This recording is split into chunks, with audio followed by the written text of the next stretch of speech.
8th Annual Lorain Schools Alumni Association Distinguished Alumni Induction Ceremony. I'm Henry Patterson. I'm the board chair of the Alumni Association, and I'll serve, it's my honor actually, to be the Master of Ceremonies today.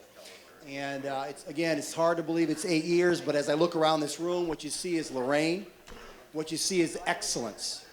What you see is proof that this city, our city, produces men and women of extraordinary character, courage, and commitment. Today we celebrate 15 of them. Before we begin, I'd like to acknowledge a few people who've made this event possible year after year. First of all, our board of directors. If you're here, please stand briefly. Our vice president, Bambi Dillon, who's also an inductee. Our secretary, Missy DeAngelis. Our treasurer, Sue Balika, if she's around. Jay Ferguson is on the mend. We'll say a prayer for him. Julie Garcia. Tony Giardini's back here somewhere. Tom El Cisco, Alexis Simon, and Bill Sturgill. If we could just a quick round of applause for all of them. Their efforts kind of working behind the scenes to bring this event to fruition.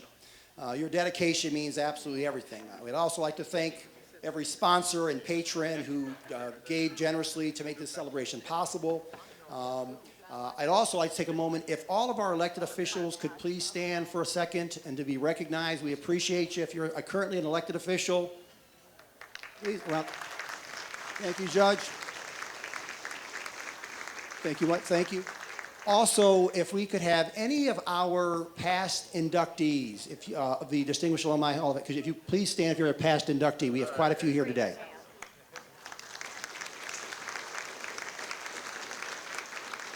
Thank you.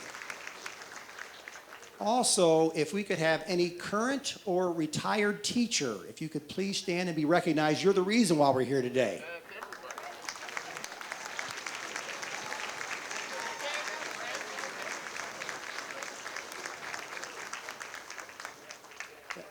Finally, a special thanks goes out to Lorain City Schools. Dr. Graham was here briefly. He had to leave, but he was able to stop in. And again, his generosity and the district's generosity allowed to provide a videographer for today's event. We will make this available in a few weeks for you to watch. It'll be on Facebook. It'll be on the school's YouTube page. Now, with that said, let's get this morning underway. I'm going to turn these things over for the invocation to Pastor Tim Williams. Good morning, everyone. So I'm fortunate. This is my 8th time doing this also. And I'm going to put my plug and my pitch in as I do every year. I am not a Lorain alumni. And I am reminded of that constantly. And I just think that somehow or another, I've asked Dr. Graham if maybe one commencement they could let me walk. But I'm honored to be a part of this community, and I look out and it's amazing, the diversity, the inclusion, those words that we might not supposed to say and talk about. Lorain is what that's all about, and it's organic and it's natural, and even that this thing happens on International Weekend, that kind of synergy is amazing. So you all are amazing people. And thank you for letting me be a part of it, because everybody else out there thinks I'm from Lorain. So, could you bow your heads? Our gracious and heavenly Father, we thank you for this day. We thank you for this celebration and acknowledgement. We thank you for these distinguished individuals that have set themselves apart because of your grace and because of your gifting and their stewardship over those gifts. We are acknowledging them. Now, as we go through this day, we just celebrate each other. We will have memories. We will think about our days of school grandeur and those wonderful memories we have. So please stir up the memories in us. Give us a joyous time together. Make sure this food tastes good, and we'll have great fellowship, and we'll look forward to doing this again in years to come. In Jesus' name we pray. Amen. Thank you, Tim. So what we're going to do now is I believe we're going to have Tony Giardini and Jay from OJ's, gentlemen in the black. They are going to come to your table, so please wait to be called. They'll tap your table, and you'll go through the buffet line. We're going to eat hopefully in the next hour or so, and then we'll formally start the event once we're mostly done. So again, talk amongst yourselves. We'll start calling tables now for our breakfast. Thank you. A quick round of applause for Mojay's. Great meal, wonderful. Thank you so much for the meal. It was delightful. I do want to get it going. I was someone kind of tapped me and said, hey, Henry, we're going to be able to, I got church at 4, we're going to make it out of here. And I said, yes, we are going to do that. So if you would, please, so we're going to get here slowly into the induction ceremony, but we do like to start our event formally. If everyone could stand, if you're able, we're going to start with the Pledge of Allegiance. So.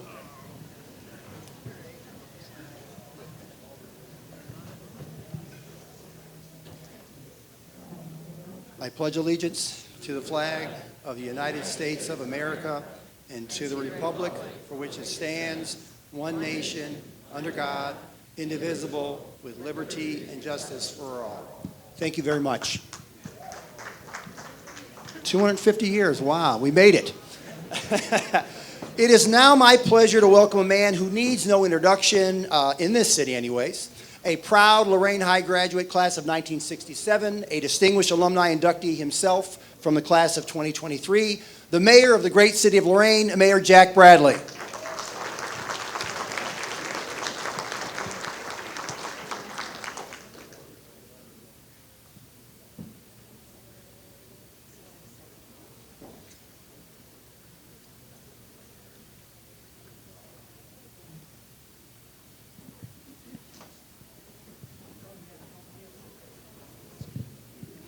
So Giardini put me all the way in the back, table 29. The only thing that made me feel good is that George Corey is a little further back than I am, so I didn't feel too bad about it. But you know, I grew up in the city of Lorain.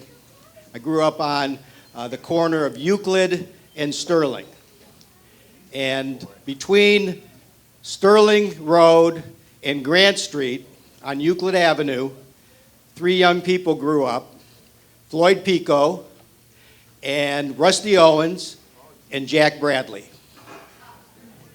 And Rusty Owens is now the mayor of Vermilion, and Floyd Pico was the mayor of North Ridgeville, and Jack Bradley's now the mayor of Lorain. So, but I'm sure that everyone in this room who grew up in the city of Lorain could have similar stories about the people that grew up on your block and were successful and carried on this rich tradition that we have here in our international city.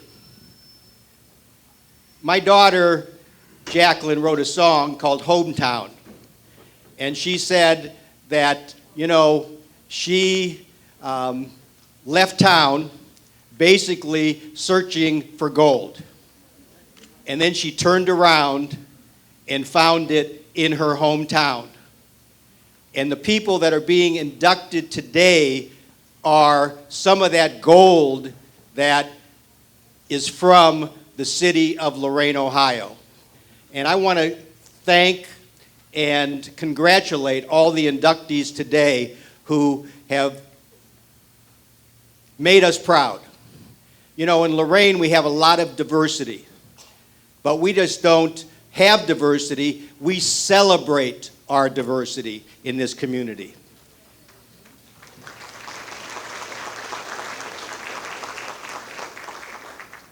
And I am really excited to hear the stories from our inductees today, because every story will be different, but every story will have a connection.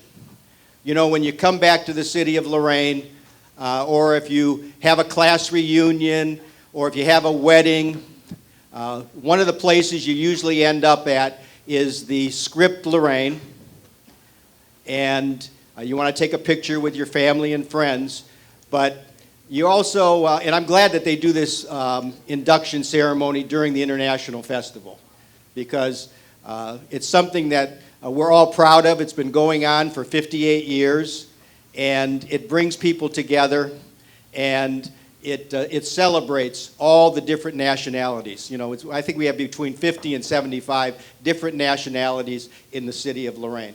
And for the most part, we all get along.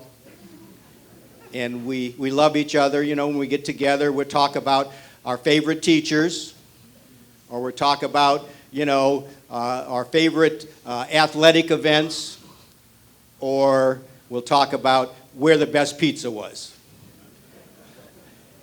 And that's what Lorain is all about. So again, thank you for being here today.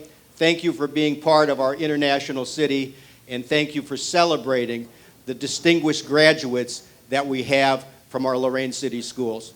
God bless the city of Lorain. God bless our distinguished graduates, and God bless all of you. Thank you.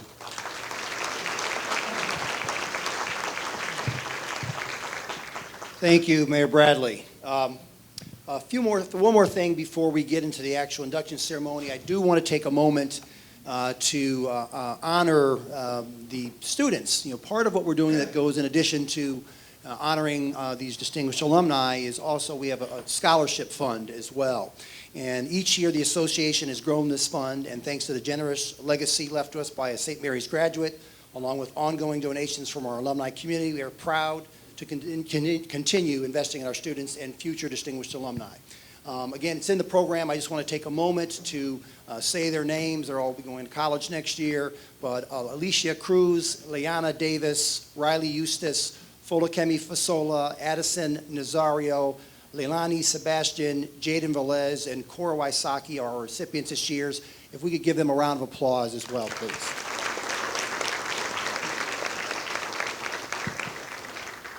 And now, the moment we have all been waiting for, 15 remarkable Lorain graduates, 15 stories of grit, purpose, and service, 15 names that will be forever enshrined in this Hall of Fame.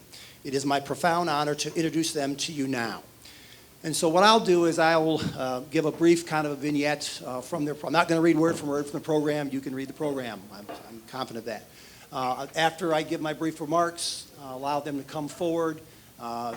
For them to tell their, to honor those people and thank those people. Please keep your comments, if you can, to under 5 minutes. Please, please. I've been told, Peto, that may be a problem, but Sue has been known to tackle people, so it's not me, it's her. Then once you're done, please don't leave, because the lovely Sue is going to come, because she's going to come and present you with your plaque. Each of our inductees will be getting a plaque that for at home. And then also we have a smaller plaque that will be housed at the school as well. So when you come back, right now it's currently outside of the gymnasium, and so it'll be there immortalized forever. So that's kind of the process. So with that said, our first inductee is Dr. Analisa Arroyo, and she is a proud Admiral King graduate from the class of 2004. And from the very beginning, she showed us who she was going to be. At Admiral King, she played volleyball, basketball, ran track, and played softball. She was inducted into the National Honor Society, elected senior class president, and crowned homecoming queen. She has spoken warmly about the lifelong friendship she formed at Admiral King, her involvement at Sacred Heart Chapel, and the teachers who shaped her path, including Mrs. Bruce, Mr. and Mrs. Clark, Mr. and Mrs. Falensky, Mr. Jones, Mr. Molina, Coach Shue, Mr. and Mrs. Tucker, and Mrs. Vitale. She went on to earn her BA in Communications and Sociology from The Ohio State University, followed by her MA and PhD in Communications with a minor in Family Studies and Human Development from the University of Arizona. Since 2013, she has been a professor at the University of Georgia, where her award-winning interdisciplinary research explores how our everyday relationships shape our physical, mental, and social well-being. She has published more than 40 peer-reviewed journal articles and book chapters, and her work has been featured by MSNBC, WebMD, Parents Magazine, and U.S. News and World Report. She has received the Faculty Excellence Award twice, in 2017 and again in 2026, selected by her own graduate students for exceptional mentorship. She and her husband, Jabre, a fellow Buckeye from Youngstown, are raising their children, Jalen and Eliana, with a deep appreciation for family and identity. They return to Lorain every summer, believing it is essential for their children to know where they come from and to stay connected to the vibrant Puerto Rican community uniquely rooted in the city. Their dog, Scarlet, makes the trip, too. The Lorain Schools Alumni Association would like to welcome Dr. Analisa Arroyo to the Distinguished Alumni Hall of Fame.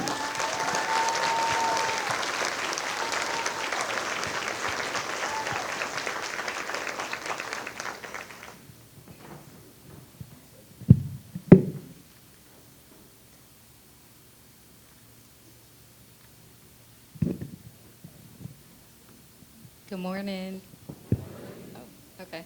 A few years ago, I learned a word that describes a longing for a place, time, or feeling that can never quite be recovered. It's a Welsh word pronounced hiraeth. It's often translated as homesickness, but it's deeper than that. It's a longing for a place that's shaped you so completely that even after you leave, it never quite leaves you. For me, that place is Lorain. When I left for Ohio State, I was instantly homesick for my family and friends, for events like the International Festival, for the view of Lake Erie, and for authentic Puerto Rican food. When I decided to move to Arizona for graduate school, I remember calling my mom to share the news, and she could hear the sadness in my voice. Later, when I took my career to Georgia, I called her again, but this time crying. Confused, she asked, "Isn't this a good thing?" And I said, "It is, but it isn't home." Since then, I've learned that no matter where I go, nowhere quite feels like home. Toni Morrison once said after moving away, "I thought the whole world was like Lorain." Like her, I assumed that diverse neighborhoods, inclusive schools, and relationships across differences were simply the norm. It wasn't until I left that I realized how special that experience was. Looking back, I can see how deeply Lorain shaped me, not only my worldview, but my life's work. As a scholar of interpersonal and health communication, I study how close relationships shape our well-being, our identities, and our sense of belonging, and how communication can both reinforce inequities and create opportunities for resilience and change. The truth is, I was learning those lessons long before I had the language of scholarship. I learned them here. I learned that belonging is created through everyday moments of connection, like in the front yard on Edgewood Drive, in the church pews at Sacred Heart, and in the school hallways of Masson, Lorain Middle, and Admiral King. I learned that communities are built not simply by proximity, but by seeing, valuing, and caring for one another. So while hiraeth is often described as a longing for a place that has changed or can never quite be recovered, I've come to see it differently. The Lorain I grew up in does not exist exactly as it once did. And yet, in the ways that matter most, it still exists. What made Lorain home was never the place alone. It was the people who gave it meaning, the people who shaped me, supported me, challenged me, and showed me what community could be. Those relationships didn't disappear when I left. They traveled with me, shaping the ways I see the world, the work I do, and the person I continue to become. Today, I'm not simply longing for a home in the past. I'm grateful that the most important parts of home were never confined to a place. If home is ultimately about the people who shape us, then I have been extraordinarily fortunate to have this one. I'm especially grateful to my parents and my siblings, my husband and kids, my extended family, my friends, my teachers and mentors in this community for helping shape the life and work that I am fortunate to have. Thank you for bringing me home.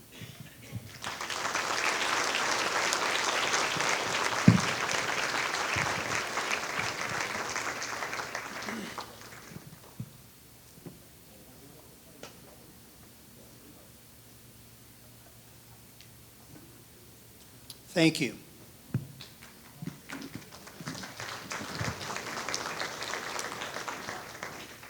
Our next inductee is Dr. Bryant Barbour. He is a graduate of Lorain St. Mary's High School in 1961, and even as a teenager, his leadership was unmistakable. He served as president of the student body and the National Honor Society. He captained the basketball team and was named a National Merit Scholarship semifinalist. The Kiwanis Club recognized him as an outstanding young male student. Among his fondest memories, high school memories, were having lunch every day with his high school girlfriend, a simple ritual that grounded him during his busiest years. As student body president, he arranged with local car dealers to provide convertibles for the homecoming queen and her court, a logistical feat that became a beloved school tradition. And he never forgot the bittersweet lesson of losing the final basketball game of his career when the opposing team mounted an astonishing comeback in the final quarter, a moment that taught him resiliency and humility. He earned his bachelor's degree from Notre Dame College in 1965 and his PhD from Kent State University in 1969. He joined the faculty of Providence College in the late 1960s, where he taught for more than 3 decades before retiring in 2000. He designed 3 upper-level courses in American literature that remain in the curriculum more than 50 years later. He published 14 academic papers and edited 6 books. Beyond academia, he was awarded the St. Thomas More Medal by Notre Dame College for providing medical supplies to impoverished communities in Mississippi. The Lorain Schools Alumni Association would like to welcome Dr. Brian Barbour to the Distinguished Alumni Hall of Fame. And speaking on his behalf, Mr. Bob Jones, a retired teacher. Come on, come on down. Yeah. Robert Jones.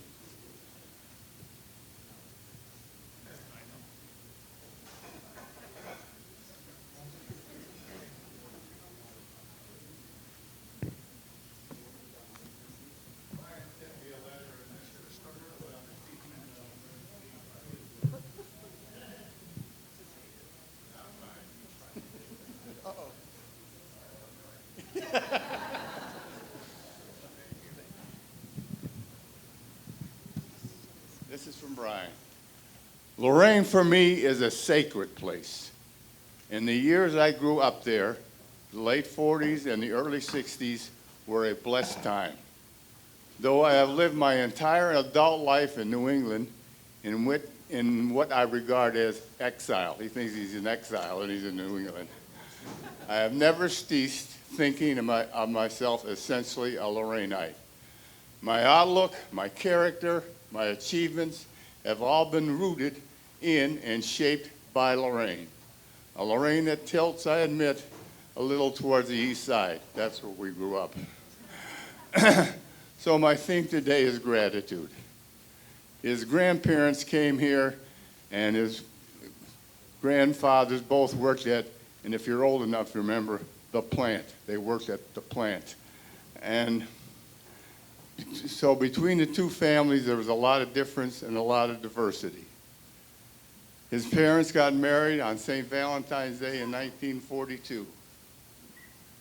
Going forward, I can remark that my parents wanted their children to have educations, and they expected to make sacrifices, big and small, to gain that end. Item. My father worked the night, this is a true story. My father worked the night shift at General Motors for 26 years and never once took a night off or called in sick. Item. As I was graduating from St. Mary's, my mother received a modest inheritance in which they used to pay for my freshman year at Notre Dame. And that sort of outlook was endemic to me in their lives. So yes, gratitude is my theme. How could it not be? In the end, it is a typical Lorain story, I suppose, distinct only in its particulars, but not in its shape. From family to teachers, I wish to honor 2. My first grade teacher was Sister Mary Dorothy, who taught me phonics and thereby opened for me the whole wonderful world of books and printed matter. In the 12th grade, you might remember this man's name, my civics teacher was Mr. Frank Jacinto, who showed me that a meticulous concern for interpreting the meaning of a text was compatible. And now, at last, I say thank you, Lorain. Thank you for Lake Erie, here at the very bottommost point of the Great Lakes and stretching out before us, providing what Herrmann Melville noted, water and meditation are wedded forever. Thank you for its splendid beaches, Century and Lakeview, thank you. Thank you for its wonderful parks. Lakeview with its beach, its fountain, its rose garden, its lawn bowling, its Easter baskets, its playing fields and tennis courts. For Oakwood, for a host of a million picnics. For Felton, Longfellow, and City Field and Garfield. And for the Lorain Recreation Board. You probably don't remember this, I do. That staff, they had shanties, they had little shanties. Some of you might remember at the parks. Shanties where kids would check out balls and bats and bases and catcher's equipment and tennis rackets and chessboards and handcrafts. Thank you. Thank you for the church league basketball and the hot stove league for baseball. Thank you for the ethnic clubs and the ethnic parishes and little neighborhood stores. 17 in one form or another on the east side alone. Thank you for Perch dinners. Thank you for the library and the downtown stores, the dime stores, the haberdasheries, the movie theaters, sandwich shops, barber shops, drug stores, hardware stores, and that remarkable vault in Lorain National Bank. There were so many other stores before the malls came and brought their devastation. Thank you for the river and the lake boats with their mysterious whistles and our splendid bridges, Baskel and High Level. Thank you for George Daniels Stadium. Thank you for Lorain Creamery. You probably don't remember this, I do. Oh, you remember Lorain Creamery, but if you, and the pleasant and distinctive clip-clop of its horses. You remember when they had horses? And they moved across town. For all that, made growing up in Lorain a solid and joyful experience. And here I speak for my generation. We thank you. Thank you.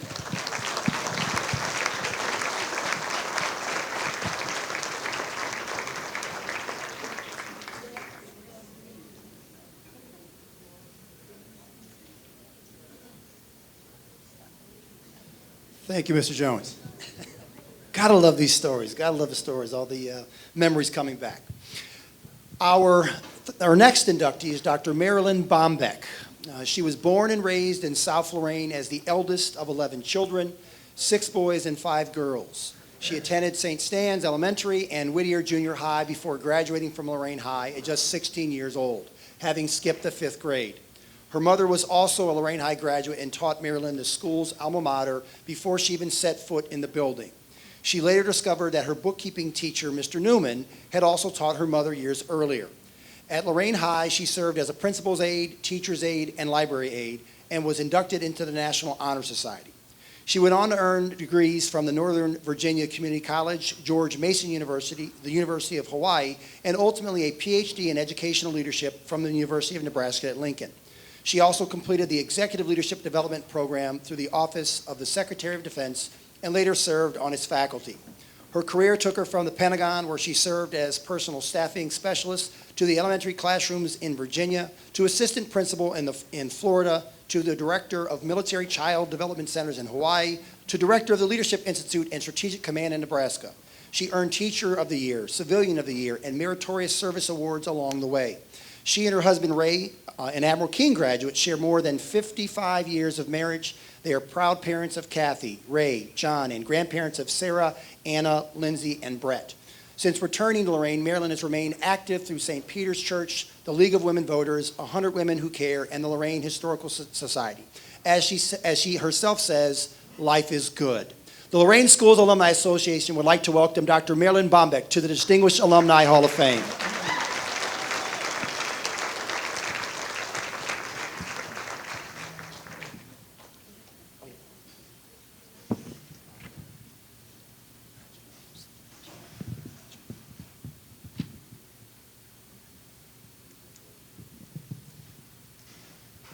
Good morning, everyone. I am so excited and so honored to be here today. I especially want to thank my sister Joyce, who nominated me. And so this is really, really exciting for me. I want to kind of focus on 3 main areas. One, how our families came to Lorain. Some of the challenging events that occurred, and most importantly, the people who mentored and guided us. My grandmother, Grandma Kate, from Poland, came here when she was 17 years old, all by herself, came through Ellis Island, was supposed to meet her brother, Steve, got on the wrong train and ended up in St. Louis, Missouri, where she met her future husband, Joe Koziura Jr. My dad was born in St. Louis. And the steel mill in Lorain was booming. And they recruited all over the world to bring people here to Lorain. And that's what helped my family. So my dad's family came to Lorain. My mom's dad was the Slovenian coordinator here in Lorain. And my husband's grandfather, Joe Zaki, was the Italian coordinator here. Coordinators helped the families as they came to find a place, maybe a room in a boarding house where you had a place to sleep, you had food, you were able to get a job, and then help other members of your family come.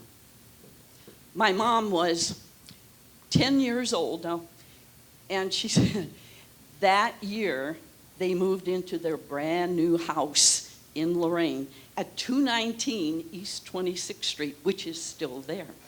Mom said that that very first Christmas in their new home, they celebrated all of the Slovenian traditions and family and friends.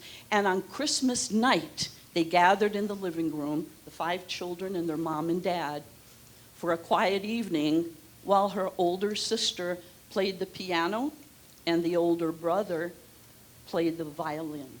And when they were done, Mom said, you know, my dad looked at my mom and he said, what more could a man want? We are in the United States of America.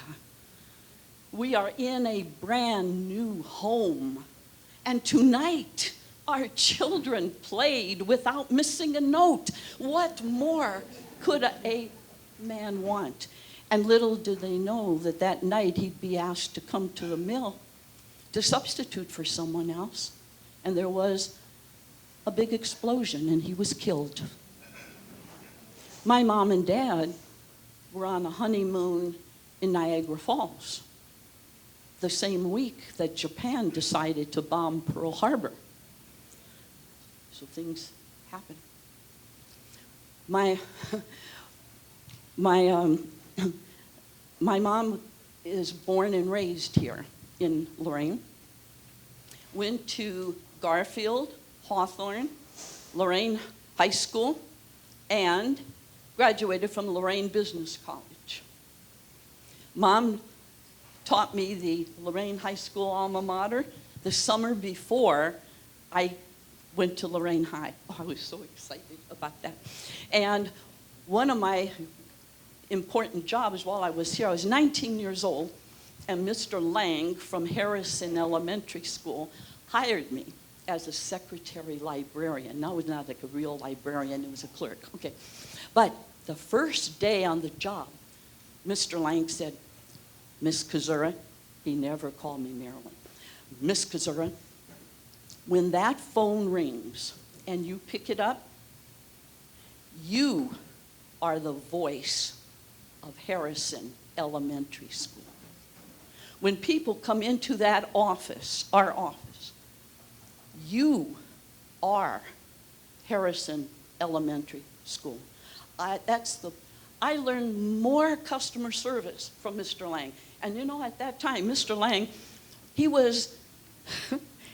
taught the 6th grade in the morning and he was principal in the afternoon.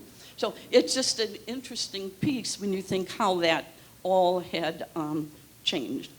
Mom was probably my strongest advocate.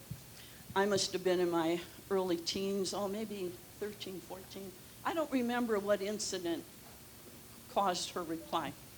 But she looked at me and she says, honey, I didn't ask you if you wanted to do it.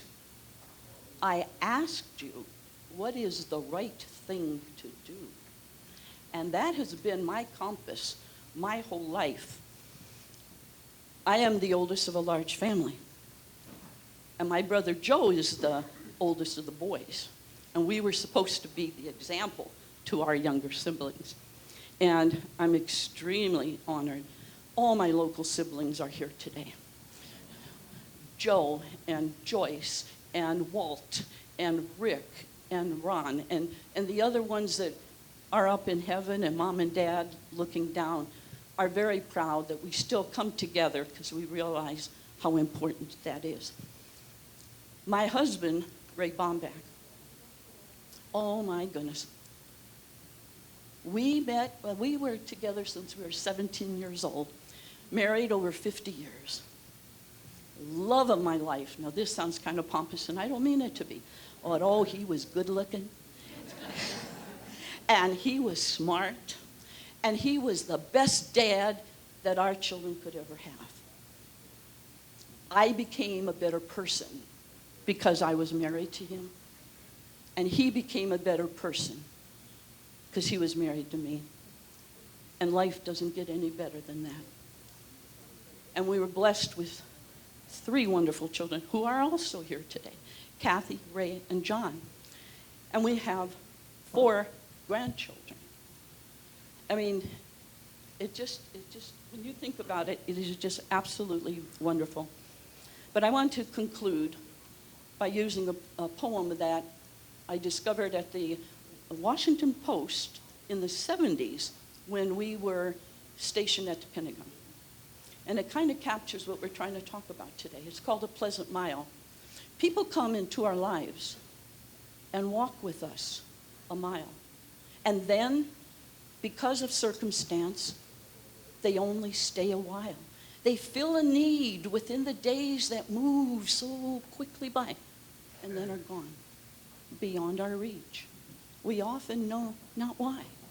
God only knows the reason why we meet and share a smile. Why people come into our lives and walk with us a mile. It's been a wonderful, wonderful journey. And I am so happy to be back home in Lorain, the city by the lake. Thank you.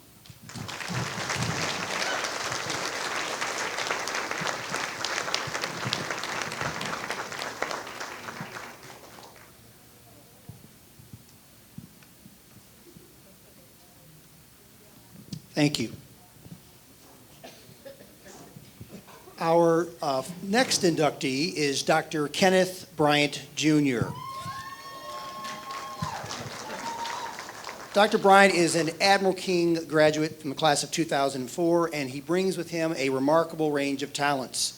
He was a member of the Ohio JOGS program. He served on the yearbook committee. He excelled on the Model United Nations team and sang as a featured tenor in the chamber choir, performing Gloria in Excelsior Deo at Cleveland Severance Hall. He also performed in the school's production of Hello, Dolly, playing both a waiter and the judge. Beyond the arts, he was chosen to represent Admiral King at the Lorain County Rotary Club, where he delivered a speech on the importance of black studies, foreshadowing the scholarly path he would pursue. Through post-secondary enrollment options program, he completed college coursework while still in high school. He earned his BA in political science from Wright State University and his MA and PhD in political science from the University of Missouri, where his doctoral research earned him induction into the prestigious Rollins Society. Today, he is an associate professor of political science at the University of Texas at Tyler, where he co-founded the Center for Opinion Research and received the University of Texas System Regents Outstanding Teacher Award. His expertise has appeared in Newsweek, the Dallas Morning News, and numerous broadcast outlets. He resides in Tyler, Texas, and continues to champion initiatives focused on mental health awareness, cultural responsiveness, and public safety. The Lorain Schools Alumni Association would like to welcome Dr. Kenneth Bryant, Jr. to the Distinguished Alumni Hall of Fame.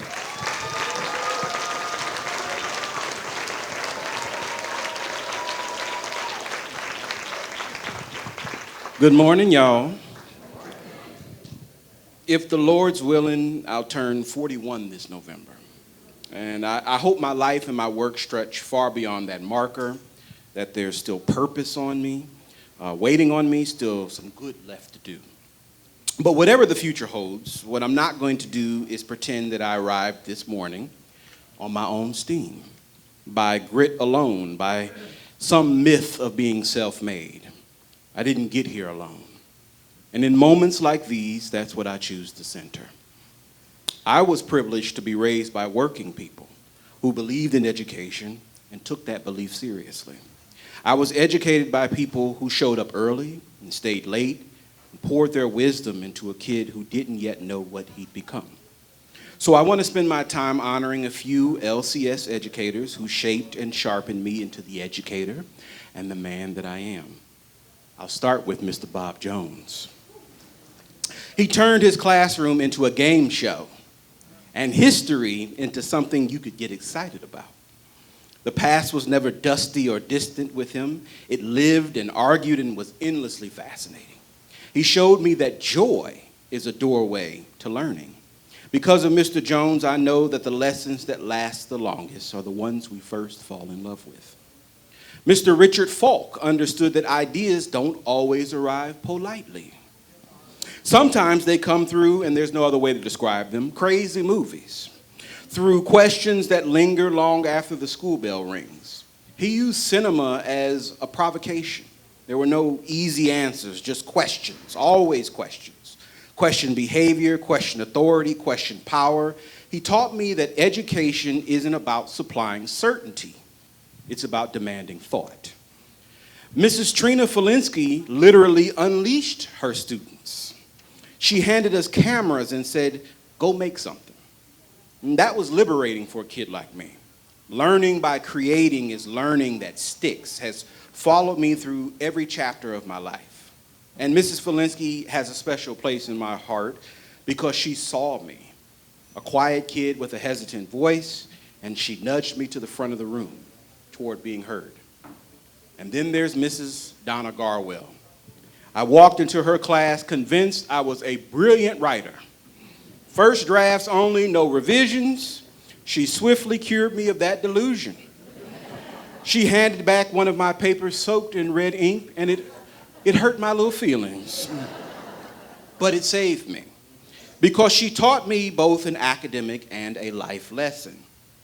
Revision is not failure. Revision is respect for the work, for the process, for your own potential. What I didn't understand then, but I see clearly now, is that these lessons were part of a system of public education that was built and maintained by people who believed that someone like me was worth investing in. And the quiet truth behind this noble work is that no one enters it expecting to get rich. We know better.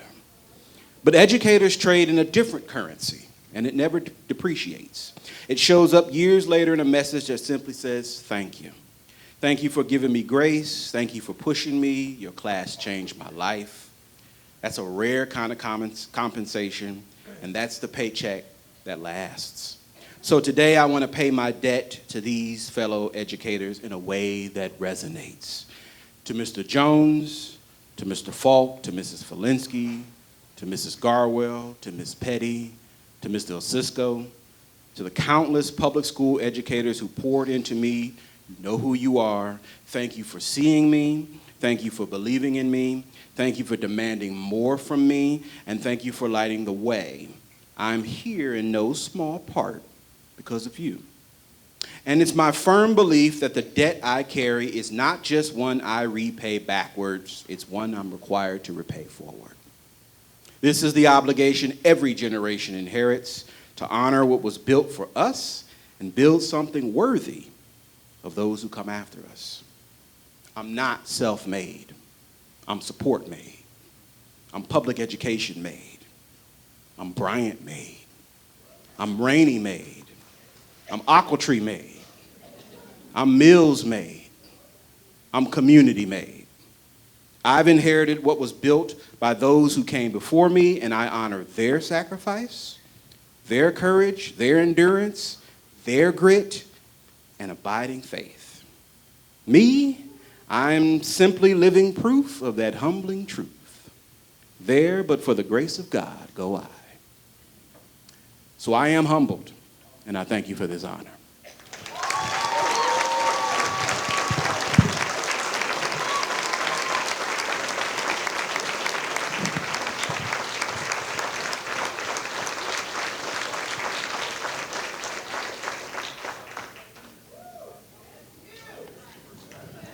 Wonderful, wonderful.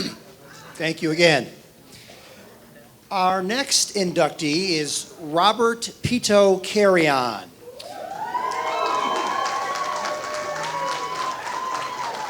So get ready. Okay. Peto is the youngest of 10 children, and he grew up in Lorain with modest means but unlimited drive. At Admiral King, he was a National Honor Society member. He was a recipient of the Lorain Journal's Scholastic Recognition Award and a two-way starter on a varsity football team that ranked 4th in the state, co-champions of the Buckeye Conference, state playoff participants, and members of the Lorain Sports Hall of Fame. He earned both the Buckeye Conference Scholar Athlete Award and the Gary Krause Scholar Athlete Award. He applied for every scholarship he could find and worked 7 days a week to put himself through Case Western Reserve University, graduating with a BS in mechanical engineering and earning Dean's High Honors. He played football as a first-string defensive back and punt returner, and completed an engineering internship with Parker Hannafin, working on hydraulic systems for the military's V-22 Osprey. He later attended the University of Chicago School of Business. He was a top-ranked recruit out of more than 10,000 applicants at Ohio Bell. He rose through Ameritech's corporate headquarters in Chicago. He received their highest leadership award 4 consecutive years, and he co-invented a patented telecommunications service. He later delivered over $130 million in annual revenue as Director of Sales at CommScope, designing technology that today provides critical communications for millions of Americans and Canadians. He has mentored young men through Big Brothers of America, served as a church elder, led mission trips to the Philippines to provide medical services to the impoverished, and was honored to deliver a keynote address at a motivational event for the Lorain City Schools. Above all, he says he is most proud of the life he has built with his beautiful wife, Deborah, smart man. My wife's named Deborah too, whose love and partnership remain the greatest honor and blessing. The Lorain Schools Alumni Association would like to welcome Robert Peto Carrion to the Distinguished Alumni Hall of Fame.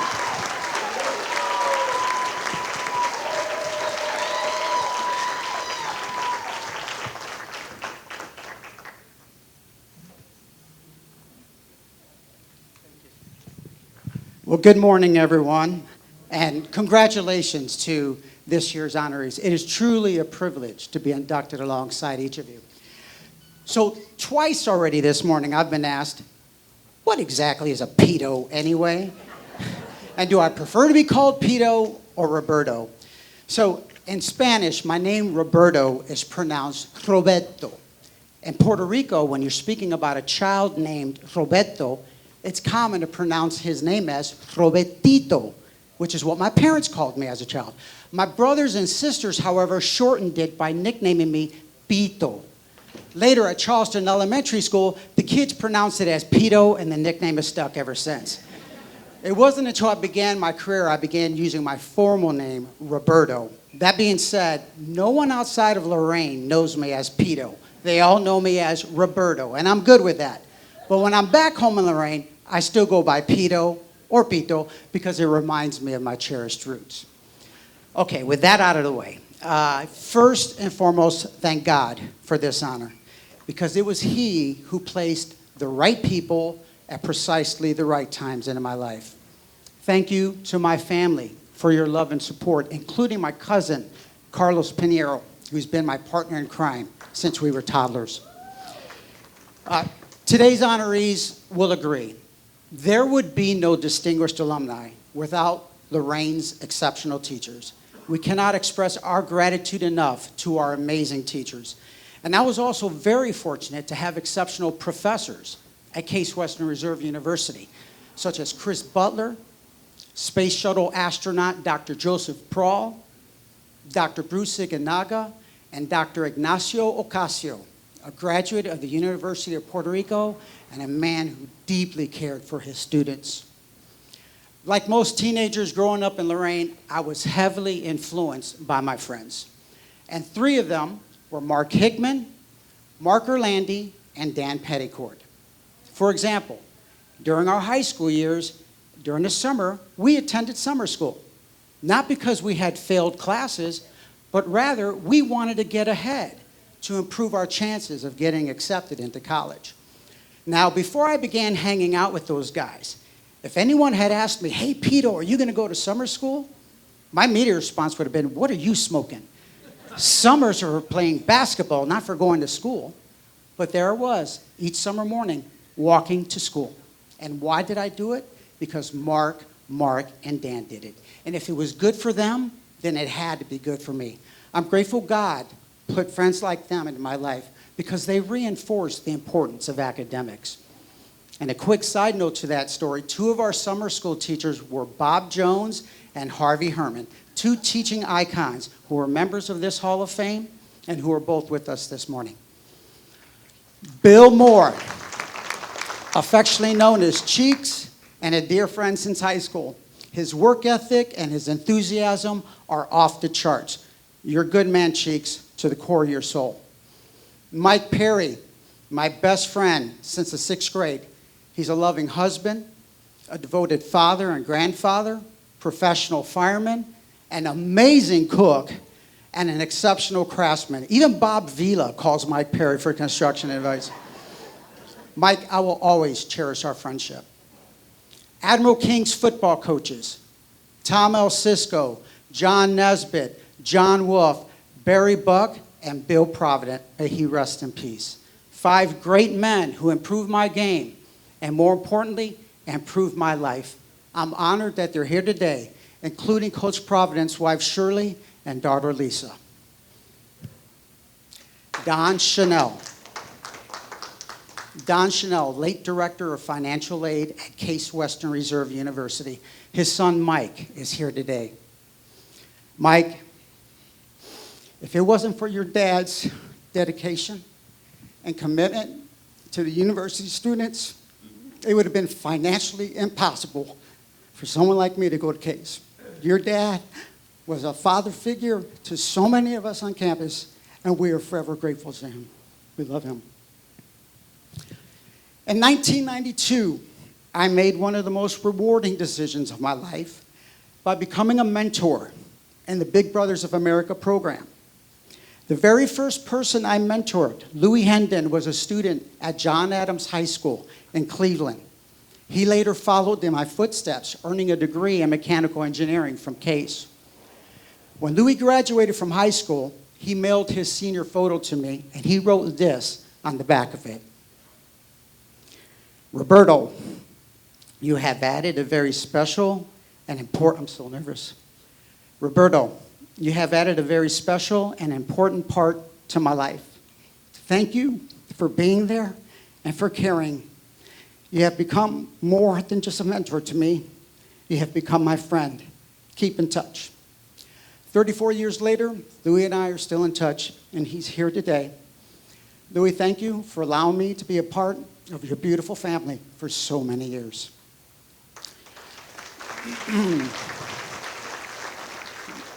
Tim Timmons, my director at Ameritech, who in 1993 promoted me to Ameritech corporate headquarters, may he rest in peace. Melanie Pelton, my director at Alcatel. In 2001, despite me having 0 sales experience, Melanie took a risk hiring me for a key sales position in her organization. Because of Melanie, I came to realize technology sales was my forte, and I never looked back. Ed Buckley, Vice President of Sales at CommScope. Around 10 years ago, our key account Verizon announced that they would build a massive nationwide fiber optic network to deliver the most advanced wireless technology yet, 5G. Verizon's 5G program immediately became CommScope's biggest sales opportunity, and Ed tasked me with developing and executing our sales and engineering strategies for Verizon. I hold Ed in very high regard, as I do both Melanie and Tim, for how they shaped my career. My amazing wife, Deborah. We married in 2017, which was right in the thick of that Verizon 5G program. Meetings and presentations to Verizon throughout the country required extensive business travel. Rather than being home in Tampa with my wife, I was always away, essentially living in airports and hotels Monday through Friday for 5 years straight. But as I always told Deborah, I said, honey, I've got to strike the iron while the iron is hot. Despite us being newlyweds, she never complained. I close with this. As I reflect upon my 35-year career, what I cherish most are my customer relationships. Some of my customers I served for well over 2 decades. And when you collaborate closely with people for that many years, invariably, those business relationships evolve into close friendships. That said, it was only natural for me to cheer and celebrate alongside them at their children's sporting events, birthday parties, and graduations, pay my respects during family funerals, be by their bedside in the hospital, serve as a groomsman in their wedding ceremonies, and sometimes officiate their wedding ceremonies. Relationships, friendships were the highlight of my career, and they will always be. To that point, my good friend, Brian Martin, a senior engineer from Verizon, is here today. Thank you, Brian, for coming. Thank you, Lorain Schools Alumni Association, for this tremendous honor. Thank you, Tom L. Cisco, for nominating me. God bless you all, and God bless Lorain, Ohio.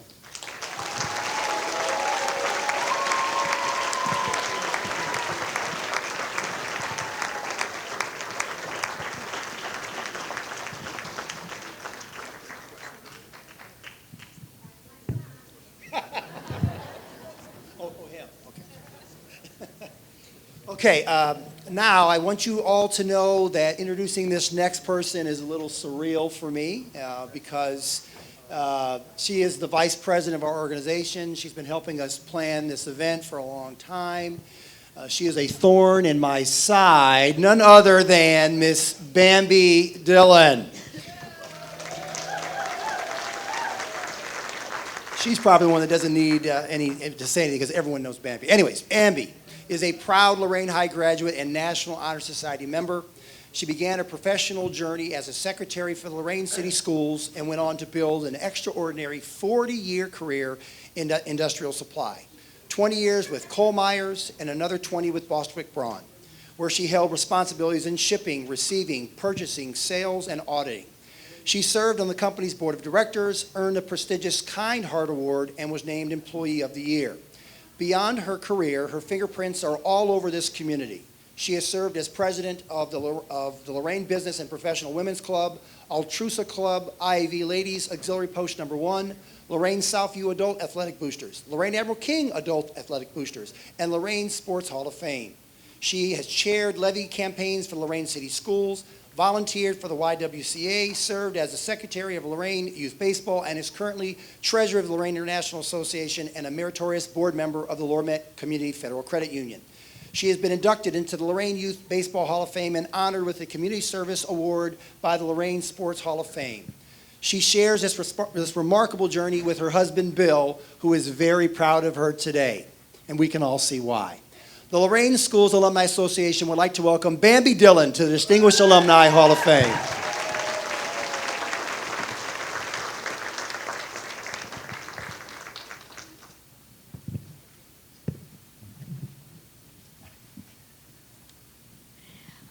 Well, when I saw that program book and saw everybody that came before me, I thought I was going to die.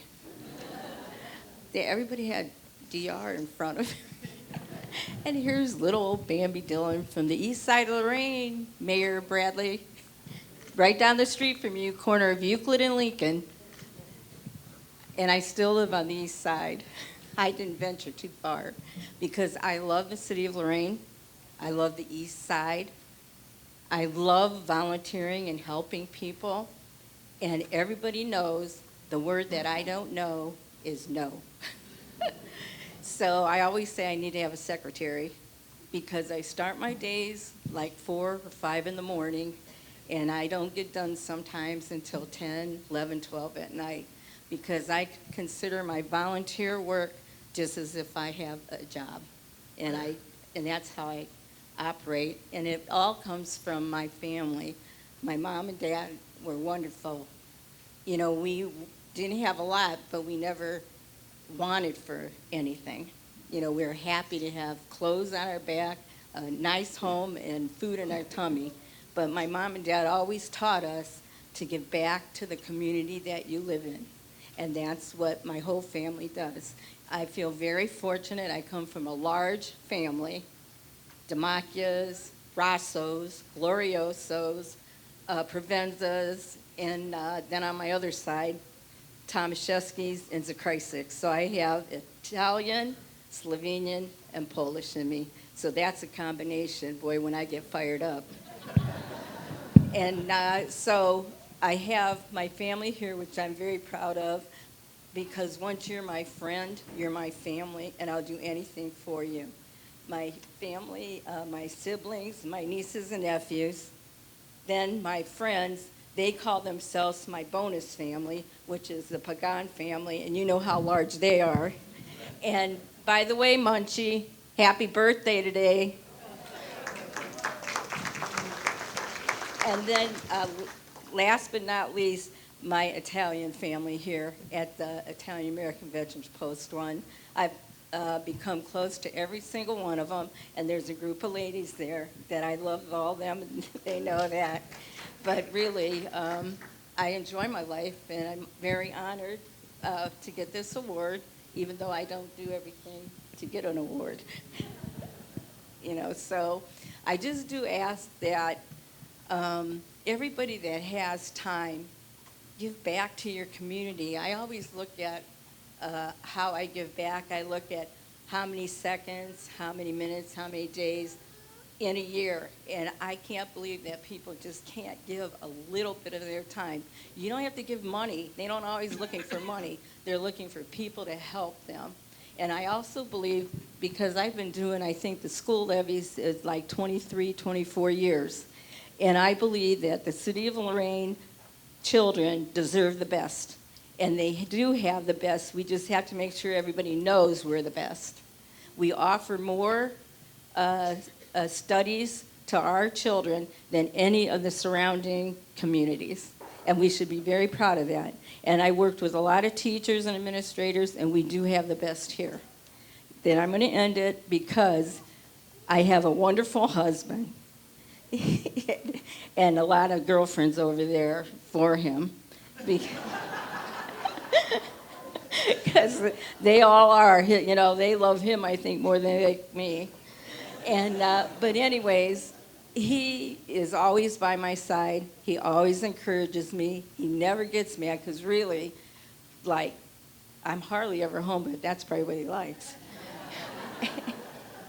So, but in 11 days, we're going to be married 48 years, and I'm thrilled about that. But there's this one song that we like by Spiral Staircase, and we like the words because it's what we feel about each other.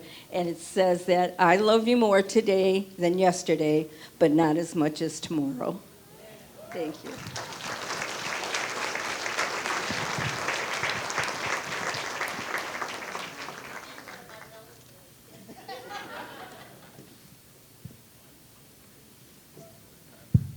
Thank you.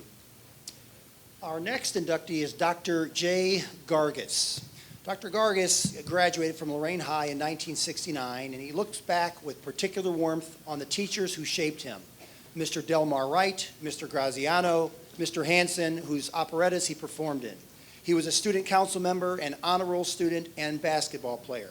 He earned his BA and MA summa cum laude from Case Western Reserve University, then completed his MD and PhD in human genetics through Yale's Medical Scientist Training Program. He completed his residency in pediatrics and fellowship in clinical genetics at Yale, becoming board certified in medical genetics in 1984. After beginning his faculty career at Emory University, he joined UC Irvine in 1992 as a full professor, spending 3 decades specializing in neurogenic disease.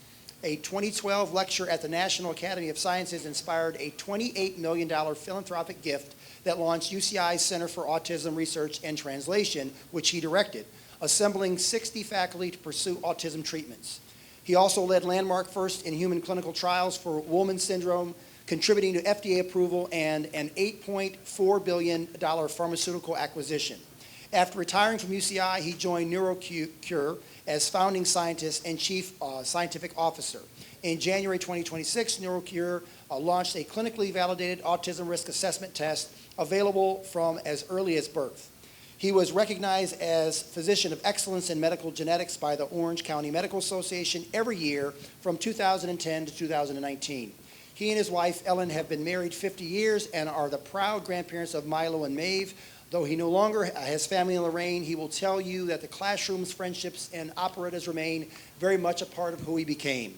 The Lorain Schools Alumni Association would like to welcome Dr. Jay Gargus to the Distinguished Alumni Hall of Fame.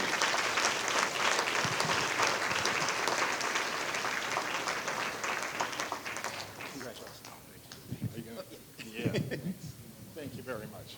Well, it's really a distinct honor to be here today to receive this Hall of Fame induction, along with all of my co-honorees. Really, no matter where life takes you, there's really only one place that it starts, and for me, that's Lorain. And the people who look at a bibliography will see things like Yale and a medical degree and a PhD in medicine, genetics, and biophysics, and research leading to autism discoveries. But they rarely do see these beginnings that we had. And tonight, as I found myself thinking about what I might say here, I really came back to the fact that my teachers, not so much in California, not so much at Emory, not so much at Yale, but really here back at high school really set the surprising lead-in to what I think was my whole career. I think back to Ruth Lucas, who really taught us to diagram sentences, which is an amazing thing that almost nobody has anymore. You know, Delmar Wright and Lou Delgros leading us through the great literature of the world and how to think and analyze in writing about that work. And Audra Smith, who taught us Euclidean proofs in geometry class. And then, of course, Frank Graciano, who taught us history, natural history, opening the broad corridors of what the world really was. And as was mentioned, Mr. Hansen and the operettas, the remarkable operettas we did at Lorain High School, and the joy and memories that all brought back. And thinking about that, though, I recognized something unusual. I remembered none of my science teachers. Now, that's a little unusual for someone who spent their whole career in medicine and science. And it was unusual to admit. But it finally dawned on me that really science isn't really just learning facts of science. And a lot of what you do in high school is that kind of a thing. But it really is built on language and curiosity and logic and history and learning to work with other people. And those are the messages that I think our teachers were really trying to communicate to us at Lorain. The English teachers taught us how to communicate ideas clearly. The history teachers, how things would unfold. The mathematics, the precision and logic. And of course, Mr. Hansen on how you could work together and do something that nobody could have done alone. I still remember those times in the operettas, a remarkable part of my life. Looking back, I realized they really weren't teaching us the activities that were in the books. They were really teaching us lessons of life, preparing us for the framework of standing in front of an audience, of discovering new ways of looking at the world. At that time, really none of us knew where life would take us. Looking back, I realized those classrooms were quietly shaping famous writers and judges and scientists and architects. It took years to understand that these lessons that they were teaching us were really the greatest gifts that they could give us, not answers, but really ways of looking at the world, of curiosity. Science is so often portrayed as knowing answers, but it's really not that at all. It's really asking good questions and communicating ideas clearly and following wherever the evidence leads. And those lessons all started here at Lorain High. Lorain gave so many of us much more than the individual classroom experience. It gave us teachers who believed in the students, and as so many have said already today, believing in us that we could do anything, that we could go and strive among the very best. And because they believed it, we eventually believed it too. And over the years, you know, I've had the opportunity that the boy sitting in those classrooms never would have imagined. I've had the privilege of working alongside several Nobel laureates. I've had the privilege of working on a number of devastating genetic diseases, devising new therapies and cures, and spending much of my career studying the brain development, and ultimately aspects of autism. Today, I'm fortunate to still be working in that area, translating those discoveries assembled over several decades into the new therapies and diagnostics that we're implementing through NeuroCure.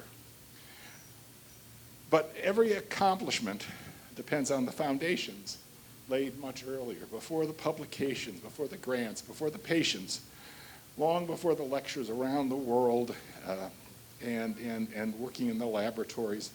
The teachers staying after school, pushing us further, pushing us to do better, thinking that we could do something worthwhile was an important message that was being communicated to us. Before I had the chance to come tonight, I had a chance to talk with my dear friend Jim Moraldi, who I think is tied up with a music concert he's putting on today, but I'm going to be getting together with him afterwards. Jim's career took him into law. Oh, there he is, dear friend. Jim made it, okay.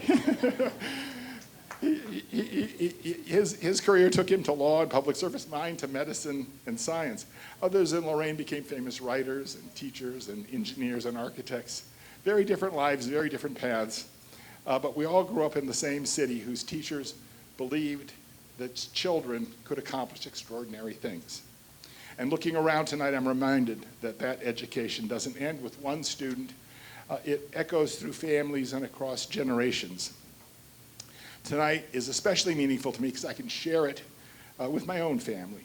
My sister Jackie, a professor in architecture at Ohio State, also was a Lorain High graduate. She's here along with her niece, who yesterday graduated from Cleveland Clinic as a OBGYN fellow, going on to Harvard, and her husband Hunter and my nephew Jack. Seeing them here reminds me that the lessons that we first learned in Lorain continue to ripple outward in ways none of the teachers could imagine. Looking back, I don't think of Lorain as simply giving me an education. It gave me really a way of thinking, a way to communicate, a way to reason and question, and how to work with others. Perhaps most importantly, it taught me that where you begin doesn't determine where you're going to end. Everything that followed, from Yale to medicine, to the laboratories, to the patients, to the therapies, to building a company, the Hall of Fame honors what we became, but I hope it also reminds us of where it all began. Every one of us honored tonight reflects the work of parents and of excellent teachers, classmates, coaches, neighbors, a community that believed that in us long before anyone else. So to my teachers, my classmates, to the city of Lorain, I'm deeply grateful and will always be proud to say that I'm from Lorain. Thank you very much.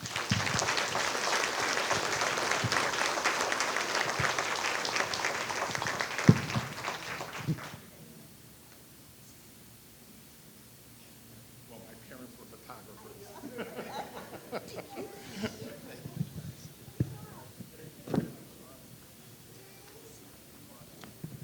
Thank you. Our next inductee is Raymont Harris. And Raymont is known to football fans as the Quiet Storm and the Ultraback. But in high school, he was in National Honor Society. He played football, obviously, baseball, and track at Admiral King before earning a full athletic scholarship to the Ohio State University, where he graduated with a degree in communications and earned academic all Big Ten honors. He spent 6 seasons in the NFL, but football was only one chapter in a career defined by leadership, service, and reinvention. After his playing days, he worked in sportscasting and corporate banking, then returned to Ohio State, where he spent 15 years in athletic development and major gift fundraising. He created the Complete Athlete program designed to prepare student athletes for life beyond sports, long before athlete development became a national priority.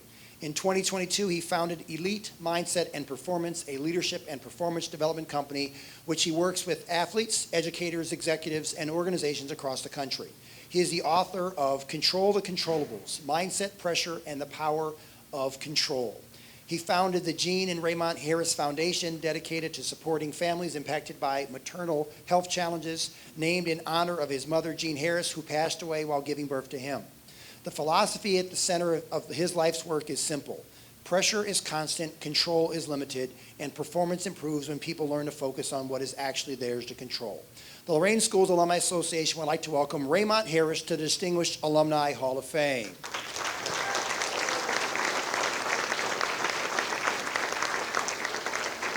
Now, Raymont could not be here today, but he did send a message, which hopefully we're going to be able to project here in a second.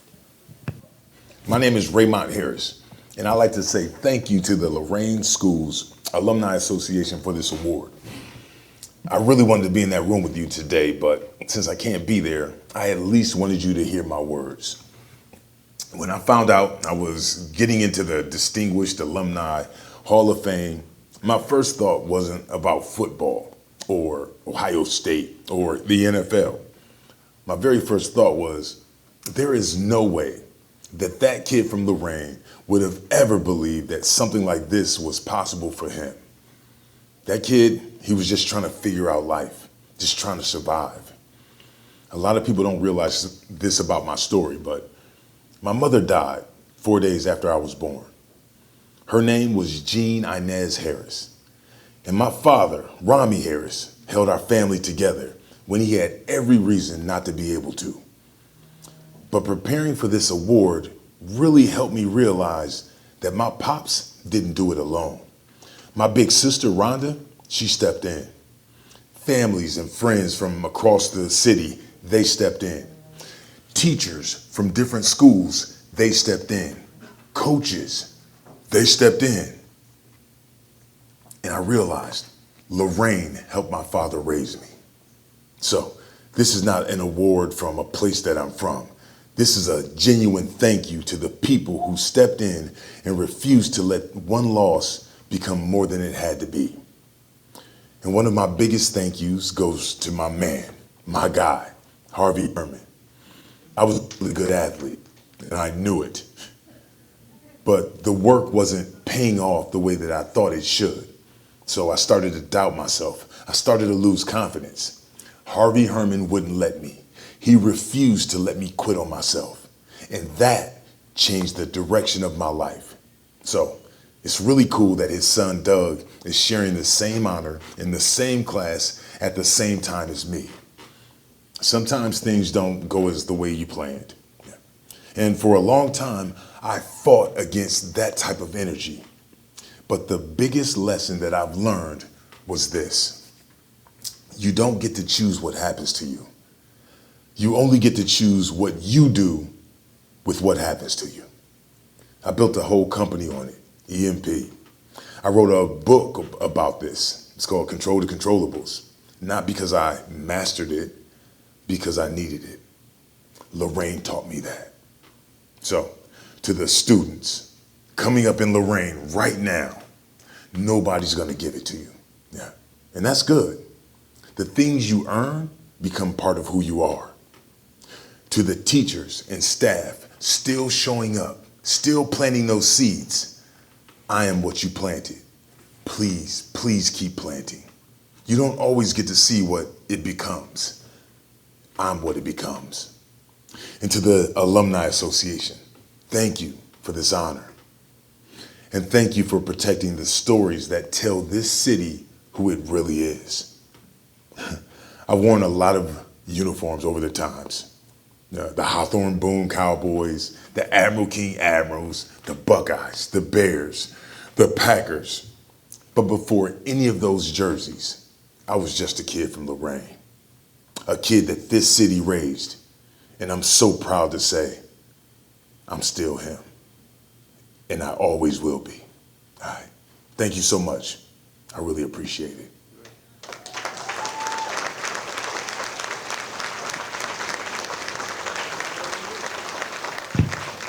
That was indeed wonderful, wonderful.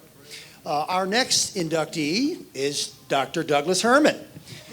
Dr. Herrmann was born and raised right here in Lorain, and he graduated from Admiral King in 1983, and he headed to Purdue University to study mechanical engineering. While there, he participated in cooperative education program, working 4 semesters as an engineering intern at General Electric, aircraft engine, in Evandale, Ohio, and Albuquerque, New Mexico. That's where he fell in love with aerospace and specifically aircraft engines. After completing his bachelor's and master's degree at Purdue, he worked for Pratt & Whitney in West Palm Beach, where he contributed to the design of the F-119 engine and the F-22 Raptor. He returned to Purdue for his PhD in mechanical engineering, then spent a year as a National Research Council Fellow at NASA Langley Research Center before beginning a 30-year career at Rolls-Royce in Indianapolis. At Rolls-Royce, his work contributed to engines powering the ERJ-145, the Cessna Citation X, the C-130 Hercules, the V-22 Osprey, the P-3 Orion, the F-35B Lightning II, and now the new Bell MV-75 Chanel II tilt rotor, which is intended to replace the UH-60 Black Hawk helicopter. He currently serves as chief engineer for the engine being developed to power the aircraft for the U.S. Army. Outside of work, he has served on the boards of the Indiana Dirtbags Baseball and Hamilton's Southeastern Baseball, supporting programs involving roughly 2,000 young athletes. He currently lives in Fishers, Indiana with his wife Karen, married 36 years, and is a proud father of Andrew, David, Katie, but as he tell you, he's still just a kid from Lorain. The Lorain Schools Alumni Association would like to welcome Dr. Douglas Herrmann to the Distinguished Alumni Hall of Fame.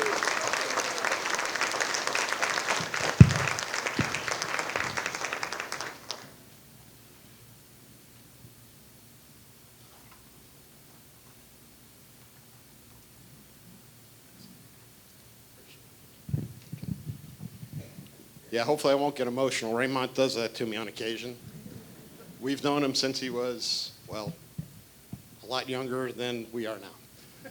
But thank you again. I want to thank the Lorain Alumni Association, Henry, Sue, Bambi, the board, for what you do here, not just for this ceremony, but for the city.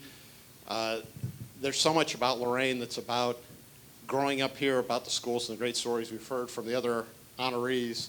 And so much of that needs to stay alive in the town. And I appreciate the effort people do to keep that going. And I'm very humbled and honored to be here in this award. You're going to know it's a bit uncomfortable because engineering is a team sport. And just like it's a community to get things done. So this is really a reflection, like some of the other honorees have said, of others that are here in this room and others that can't be here that have gone before us. I want to thank my parents for just be blessed with a great set of parents that sacrifice for their children. Jan and Harvey Herrmann, a lot of people know them. They're educators in this town for their whole career. And thank you, Mom and Dad. Love you. Appreciate it. The other thing I wanted to say is that in just growing up here, you're just blessed to be able to grow up in Lorain. It's just a unique place. Being able to go and grow up, go to Meister Road Elementary, go to Masson, go to Admiral King, like a lot of people here, is just amazing. And my joy, my desire to be an engineer happened in a 7th grade shop class. Mr. Kalo, for those that know Mr. Kalo, you draw something, you make something, I thought it was pretty cool. Now, it might have just been a sheet metal tool tray, but it was the first thing, and it was pretty cool. And that started things out. But then you move on, and we say in engineering that physics is undefeated, things have to work. But there's a lot more to life than things having to work. And that's what we learned in school through our teachers in Lorain. And I learned that humor can break down barriers. From Mr. El Cisco, everybody had a nickname. That's how it worked. Learned from Mrs. Brown that writing's not just to write a paper, collect your thoughts, organize what you do. Learned from Mr. Sproul, Duff Morris, if anybody knew Duff Morris, Coach Frank Hicks, details matter. Pay attention to the details. Have discipline. Learn that through just growing up here in Lorain. We learned about dedication and concentration. Anybody that had Mr. Dollar, he had an interesting way of putting it. He just said to us, don't be a scrub. That was his line to us, which just meant work hard at all times. Don't slack off. Just do it. And then there were teachers like Mr. Bacalar that taught us self-confidence. That's really what they were doing. It might have been British literature, it might have been speech class, but what I was focused on was giving us self-confidence. So I just want to reiterate what a lot of the other honorees have said here. This is about the teachers in Lorain and the people in Lorain that helped us grow up. gave us the opportunity to do things. They invested in us, cared about us, and wanted us to be able to pay forward and do that with our lives. And I very much appreciate it, and I want to thank all the educators here for that investment that you made in all of us and that you made a difference with us. So thank you again to the committee, very much appreciated, and I'm very humbled to be here. Thank you very much.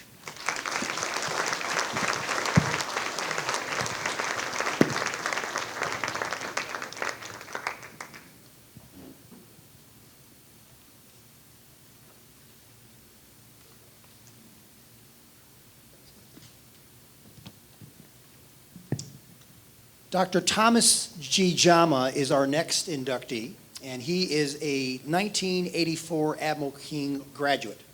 His high school years were defined by both excellence and heart. He was a National Honor Society member, an honor roll student, and had his artwork displayed in the Scholastic Art Show. On the football field, he was a 4-year player and 2-way starter, earning all Buckeye Conference honors and the prestigious Gary Krause Award. And he held the school record for the most extra points. His talent earned him a football scholarship to Slippery Rock University, where he majored in early childhood education. He was also a 4-year letterman in track and field, competing in shot put and discus, and became a national judo champion. Among his fondest memories from high school were being a part of the county record-setting track team that earned him a cherished championship jacket. He also treasures a long conversation about football and life with Mr. Osisco, Mr. Herrmann, and the unforgettable sound of his mother, Marion Jama, ringing her cowbell in the stands at every football game. He earned his master's from Aston University and his doctoral degree in organizational leadership in 2006. He made history as the first male kindergarten teacher in Lorain County. He served as superintendent of Clearview Local Schools and later superintendent of the Elyria City Schools, earning proclamations from the Ohio General Assembly, the Ohio Senate, the Secretary of State, the Lorain County Urban League, and the City of Elyria's Mayor's Office. He is married to Kelly, and together they have 2 sons, Kyle and Patrick, and 4 beloved grandchildren, Braden, Carter, Hazel, and Troy. The Lorain Schools Alumni Association would like to welcome Dr. Thomas G. Jama to the Distinguished Alumni Hall of Fame.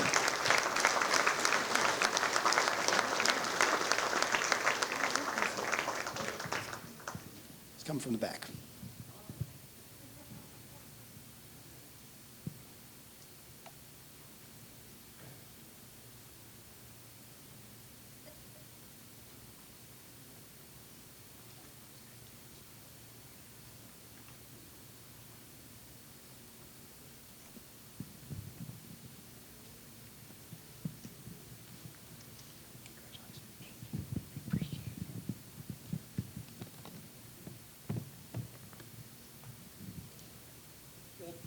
Well, before I start today, I just want to say a couple things. One, I'm pretty upset with one person in this room. And that one person is Tom Elsisco. And you ask why? Well, him and I were together, I don't know, a few weeks back. And he said, Tom, you have 55 minutes for a speech at the program for the Alumni Awards. I said, that's cool. I said, I'm a talker. I said, 55 minutes, I could handle that. I would like to have gone a little longer, but I could condense into 55. Well, I was with him at the end of last week, and I told him I had my speech complete. And he pretty much said, what the hell is that? And I said, that's my speech. And he goes, I told you you had 5 minutes. I said, 5? I said, I can't get through thank yous in 5 minutes. So, just joking, I do have speech. Hopefully it's not much longer than 52 minutes. But let's give it a shot. I may have to stop too and just get a drink of water so you know periodically as I do speak.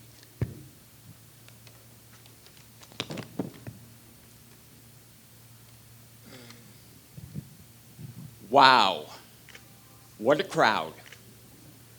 So many familiar and wonderful and memorable faces in the audience today. It's absolutely wonderful to see some of these individuals who I've not seen in quite a long time. You truly are a fantastic group of people. I want to start by thanking Mr. Patterson, the Lorain Schools Alumni Association Committee, Mr. El Cisco, and distinguished guests, the many individuals who helped mold me, some here today, so I could be recognized at this awards program this morning. I also want to thank my wonderful family and supportive individuals who I love dearly. My mom, back in the corner, Mary Ann, a 1965 graduate of Admiral King High School. My brother, a 1987 graduate of Admiral King High School. He currently is an administrator at Lorain High School and has spent his entire career as an employee within the Lorain City Schools. I'd like to thank my son Patrick, my daughter-in-law Jen, who I consider a daughter, my son Kyle, and my mother-in-law, who is here as well, who always has supported me, Sally Dillon.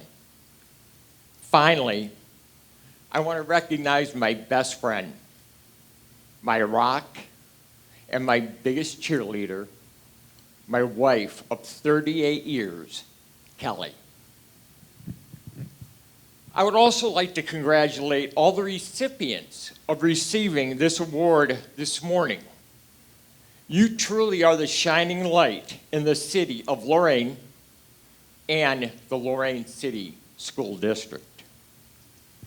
When I found out about receiving this award after being nominated by Coach El Cisco, I was surprised and humbled. I also knew that I received this award because of my roots in Lorain, because of my schooling in the Lorain City School District from grades K through 12, because I absolutely loved what I did in helping kids be successful my entire career. I stand up here today and say that I am so grateful that I was a public school educator throughout my career in Lorain, Clearview, and Elyria for 33 years. In those 33 years, I served in several roles. I apologize.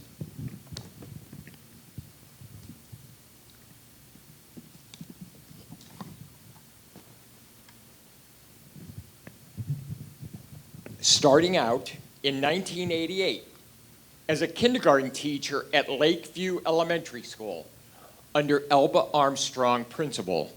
And I must say, what an incredible leader she was. I learned so many things from Elba. She was a no-nonsense leader, but she had the kids' best interest at heart. Speaking of Elba, I need to tell you a story. This is how things started for me in the Lorain City School District. I was a senior at Slippery Rock, and my roommate told me, there's somebody on the phone from you, and she said she's from the city of Lorain, the school district. I'm like, cool. It was Elba, and she said, Tom, I need to meet you. I want to interview you for a couple positions I have here at Lakeview. So I was excited. I got in my car, I drove home, and we had the interview set up. But I also want to share this with you. When I filled out my application in Lorain, and I don't know if it's still on there or not, but there was a section that said, do you speak a foreign language? Well, I thought to myself, you know, growing up in Lorain, I had quite a few Puerto Rican friends. I heard them speak, and when I was at Admiral King, I took Spanish for, I don't know, maybe 3 weeks. And so I said, hey, if I check this, it's going to help me getting a job. Well, I'm in the office with Elba, and we're having some small talk, and I think things are going well. I said, man, I got this job. So we're sitting there talking, and And she told me a little bit about the couple positions that were open. And I said, how exciting. She goes, well, let's start the interview. I said, absolutely. Well, guess what? She started speaking to me in Spanish. I said, God, what did I do? So I looked at her, and then I thought to myself, I'm going to stand up, smile, and walk right out of this office and realize that I'm done in the Lorain City School District. Well, Elba laughed. She goes, you don't know Spanish, do you? I said, hola. And that was about it. She laughed again, and she goes, let's go on with your interview. Well, pretty excited. That night, I got a phone call from Elba, and she goes, I want to offer you a kindergarten position here at Lakeview. I was so excited, and she goes, you're probably going to make history, at least in Lorain County, because I don't think there's a male kindergarten teacher in the county. And I said, well, there's going to be one, and that's going to be me. Other than kindergarten, I served in several roles. I was an assistant principal, an elementary school principal, a middle school principal. I served as a high school principal in 2 districts and a superintendent in 2 districts. I retired as the superintendent in Elyria early due to an illness. This morning, I'm not going to talk about any of my awards, any of my accolades, because I think you heard a few during the opening comments. But today I'm going to talk to you about something that is so much more than awards and accolades.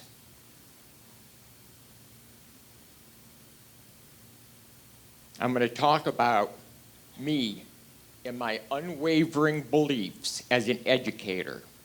They truly never, ever let me down.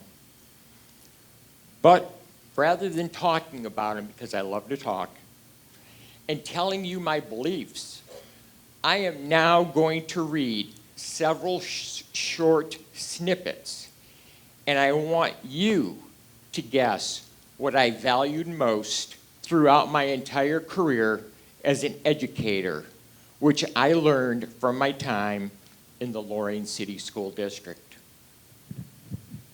In 1969, there was a little 5-year-old boy who cried the first day of entering his kindergarten classroom at Meister Road Elementary School. The teacher, Miss Novello, hugged me, the little boy, and said, I promise everything is going to be okay. I planned so many fun things for us to do this school year. That little boy was me. Talk about a teacher who cared. Next, I wanted to be a teacher. Why? Because during my time in the Lorain City Schools, I watched my teachers plan, and do the best they could in creating lessons that would benefit the students in which they had. You talk about being the best. Next, hearing Mr. Koval in 6th grade at Masson say that he will not allow a child to fail in his classroom. He will make sure we understand and are successful. Talk about a teacher expecting nothing but the best from his students. Sitting on a trash can and talking to Coach El Cisco in grades 10 through 12 pretty much every day. And yes, I was on his trash can. We talked about everything and anything, but he always told me that I was a great kid and I would be a remarkable teacher, especially with the little ones. Talk about a teacher who cares. Not being a math person, but I absolutely loved going to Mr. Herrmann's geometry class at Admiral King. Why? Because he connected his experiences from The Ohio State University in teaching me geometry. Talk about an exceptional educator who is kid-centered.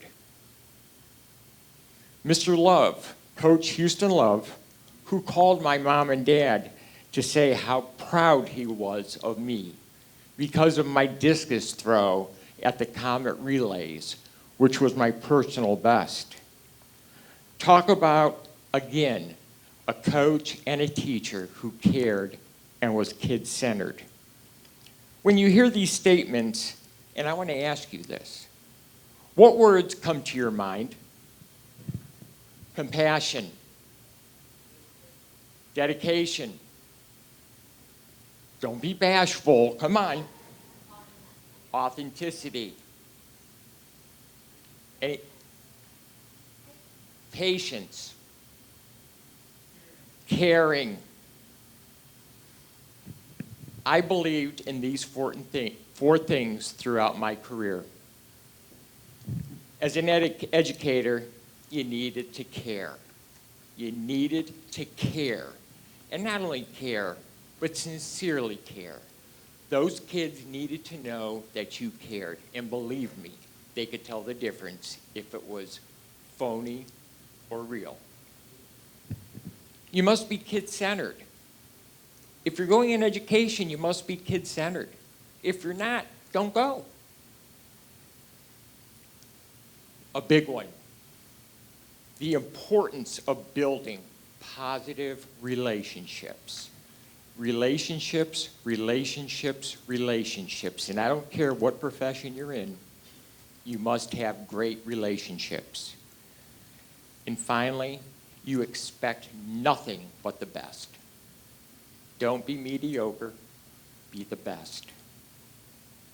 There is nothing more important an educator can do is to make sure you do everything you can to make a child successful through positive relationships, showing that you care, expect nothing but the best, and show what's best in the interest of the child.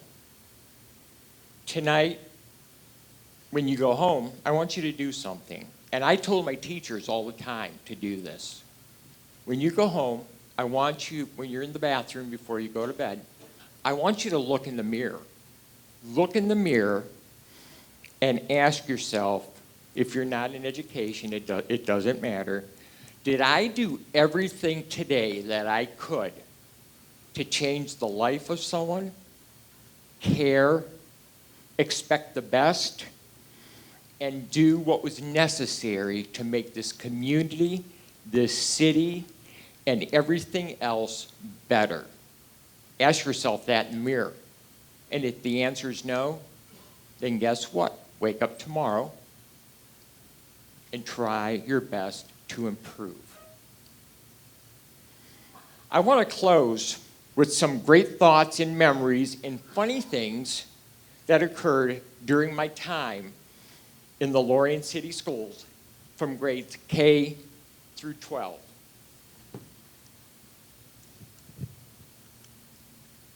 I apologize.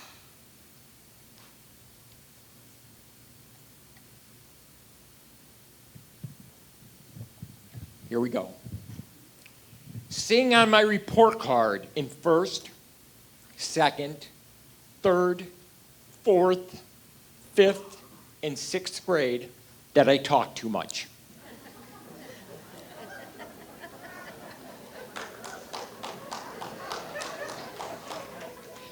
Get in the corner. You're not one that I'm going to care about. But having my first, second, third, fourth, and fifth crush on different girls sitting next to me in Mr. Wolf's class in fifth grade. Winning the Masson homemade car derby in 8th grade art class. My winning car was built by my dad and I. Meeting my best friends who I am still in contact with today.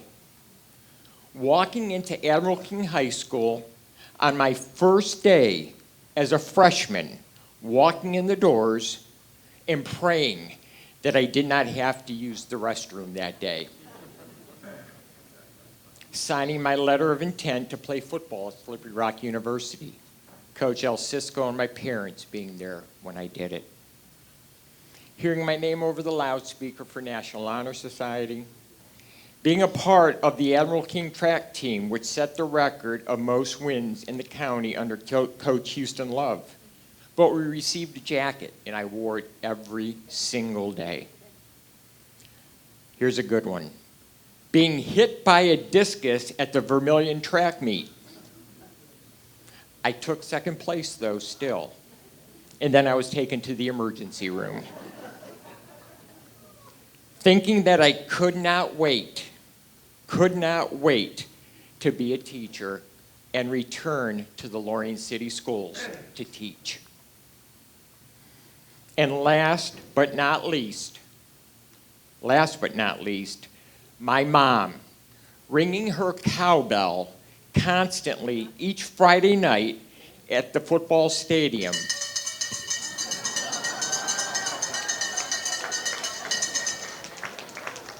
I knew how proud she was of me. Thank you, God bless you, and thank you to the committee, and thank you, God.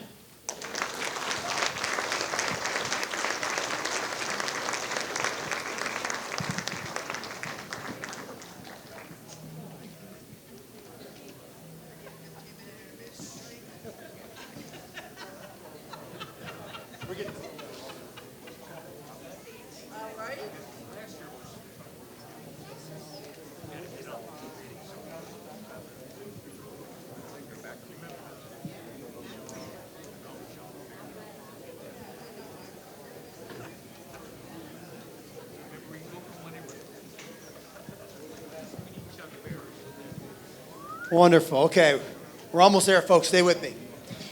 Our next inductee is Myron Ron Major, and he is a proud product of South Lorain, and his life story is one of service from the beginning to end. At Admiral King, he was inducted into the National Honor Society. He was active in Math Club, Student Council, the school newspaper, the Booster Club, and the choir, where he served as choir president. He also worked the football concessions, and he earned the lead role in Bye Bye Birdie, one of his fondest memories. Athletically, he was a standout member of the Hot Stove undefeated state champion baseball team and played on 2 state championship baseball teams, achievements he has carried with pride his entire life. He earned his BS in elementary education, his MED in school counseling from Kent State University, and his high school principal license from Ashland University. From 1967 to 1999, he served Lorain area students in nearly every role imaginable.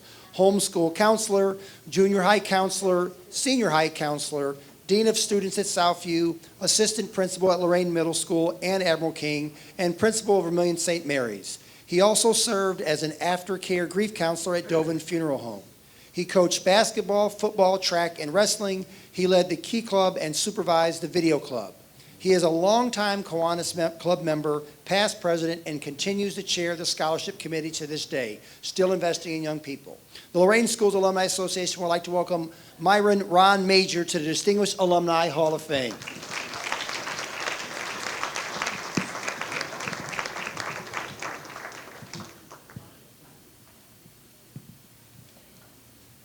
Hey, good morning. I'm a little nervous. Mr. Bacalar was my speech teacher, so I'm trying to make him proud, so he's back there today. So my name is Missy Clark, and I am the oldest daughter of Ron Major, and he's just recovering from brain surgery, so he asked that I speak for him. He's perfectly capable of speaking, but I think he's just really tired and completely overwhelmed by the outpouring of support that he's received over the last couple weeks.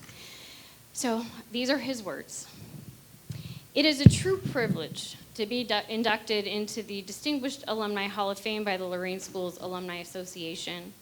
Growing up in South Lorain in the shadow of the steel mill, my parents instilled in me the value of hard work and the importance of good friends and supportive mentors. My early years were shaped by the education I received through Lorain City Schools, the hours spent exploring the Black River with my friends, and the countless hours playing baseball at Oakwood Park. It was during this time in my life that I forged lifelong friendships with my kindergarten buddy and literal blood brother, Mal Murillo, and my baseball friend, Bob Jones, and high school friend, Al Schaefer. I'm honored that they are all here today and continue to be a part of my life after nearly 75 years, sharing the love of family Lorain and all things Cleveland sports. Keep the faith. That's Mr. Jones, always keep the faith, Ron. Don't worry. He calls him Ya. Childhood friends were the foundation of who I've become, but I've also been greatly influenced by some remarkable people in my professional life. After graduating as an honor student from Admiral King High School and earning my degree in elementary education at Kent State, I returned to Lorain to begin my teaching, and I was fortunate to have Frank Jacinto as my supervising teacher at Lowell Elementary. I served as a homeschool counselor as I completed my master's in school counseling, which gave me the opportunity to move to Whittier Junior High. It is here where I met another mentor, Harvey Herrmann, a man with a big voice and an even bigger heart. He made my transition from elementary to junior high easier than I expected through his patience, guidance, humor, and helping me learn the ropes. My professional journey then brought me under the leadership of two longtime friends and colleagues, Ray Pagan and Dave Majeski. As principal of Southview High, Ray encouraged me to become a school counselor in his building because he knew I always prioritized building relationships over paperwork. Several years later, Dave recognized that connections to families were important to me, and forging those relationships made me kind of unique and invited me to serve as Dean of Students, helping kids find success and move toward graduation. I spent my remaining years as an assistant principal at Lorain Middle and Admiral King and finished my career as principal of St. Mary's in Vermilion, continually blessed by colleagues who helped me evolve professionally. The most important person who has influenced my growth into the man I am today is Sharon, my wife of 57 years.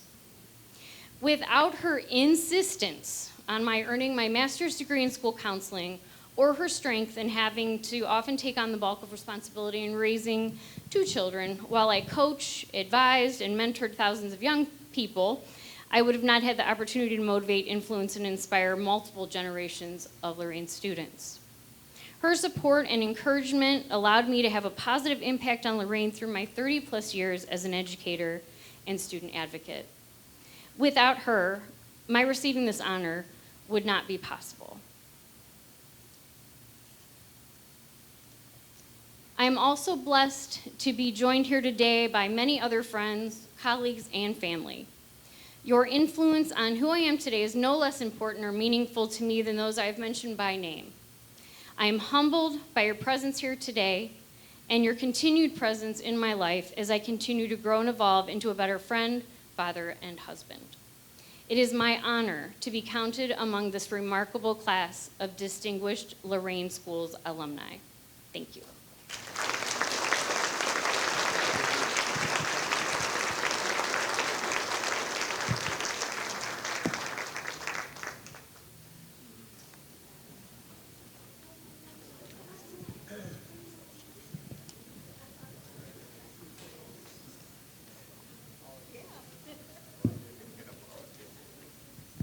Wonderful.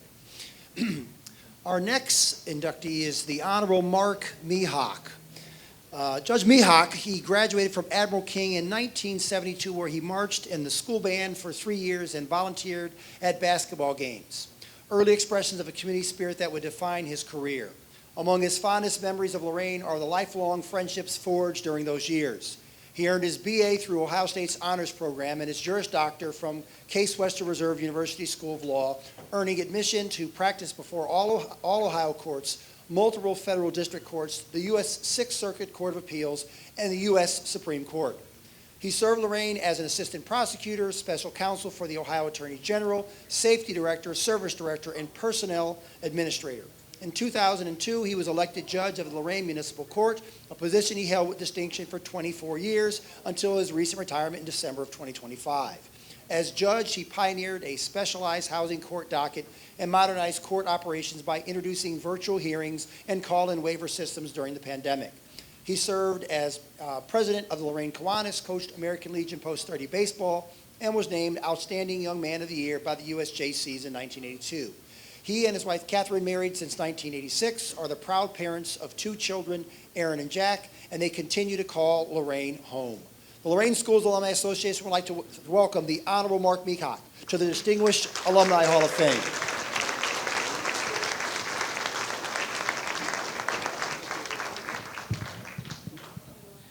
I promise to be quick. They teach municipal court judges to talk fast. First, I want to thank Henry and Sue and Bambi and the rest of the committee for this fantastic honor. And I also like to thank longtime family friend Lorain Carver for nominating me this year. I'm very honored and surprised to receive this recognition. I'm a proud part of the Admiral King class of 1972. It was an excellent group of students who achieved much after high school. I was a rather unremarkable student. I was in marching and concert band at Masson Junior High and Admiral King High School. I also occasionally held the rope at basketball games. I was not an athlete, obviously. In fact, football coach Don Fritz said, I'm not going to let you in the stadium with a ticket. That's why I joined the band, because that's the only way I could get into the stadium. I could do a pinwheel, but I wasn't very good at a cover 2 defense. I'm glad that my children, Aaron Stoshnik, who's here, is a graduate of 1991 Lorain High School. My son, Jack Bowden, who just pulled a 16-hour shift at 911 and is probably just waking up, graduated from Lorain High School in 1994. Or as we call it, Lorain High School at Admiral King, that school up north. If Raymont Harris were here, he would laugh at that. Growing up and going to school with a diverse population has real benefits. It has helped me every day deal with and relate to people in the justice system.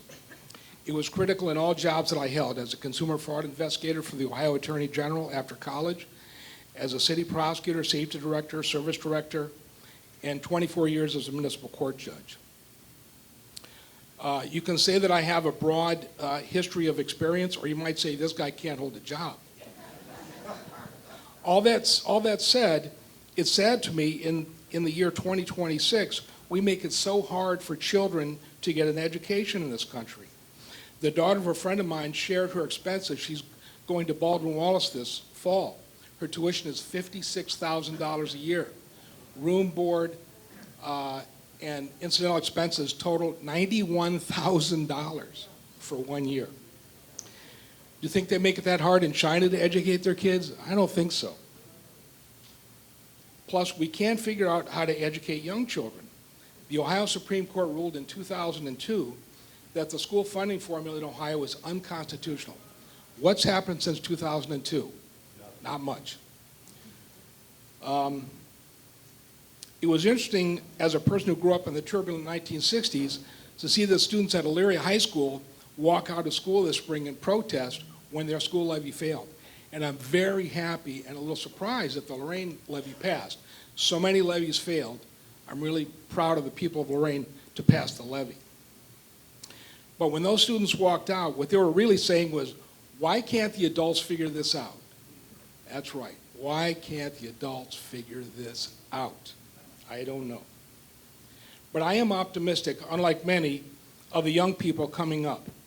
The baby boomers like me had many dreams. We wanted to accomplish many things. We did accomplish some great things, great advances in medicine and technology, but we fell short of achieving all of our goals. But I think America is a work in progress, and I see we need to give our young people the tools to get it done. God bless you and thank you.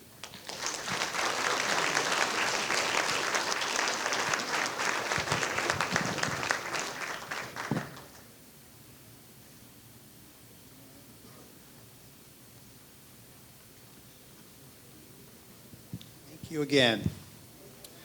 John A. Rich is our next inductee, and he is a graduate of Lorain High School class of 1962. At the top of his vocational machine shop class among 25 participants, he also competed on the junior varsity football team. 1 week after graduation, he was hired as a machine shop trainee at American Crucible Products Company. His rise was remarkable. By 19, he was serving on the union bargaining committee. He advanced steadily to assistant sales manager, company sales manager by 29, vice president at 34, and president and general manager at 39, growing the company from roughly 150 to 250 employees.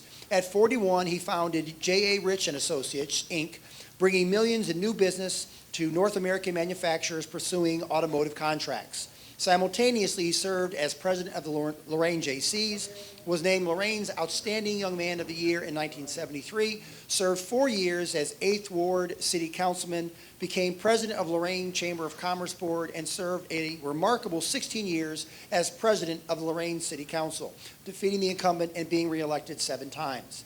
He has chaired every class reunion from the 10-year through the 60-year mark and authored Lorain Class of 62 Life Stories, capturing the histories of 80 of his classmates. He and his wife, Sandy, have been married 61 years and are the proud parents of 2 children and 3 grandchildren.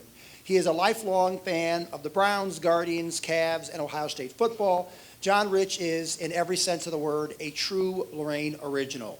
The Lorain School Alumni Association would like to welcome John Anthony Rich to Distinguished Alumni Hall of Fame.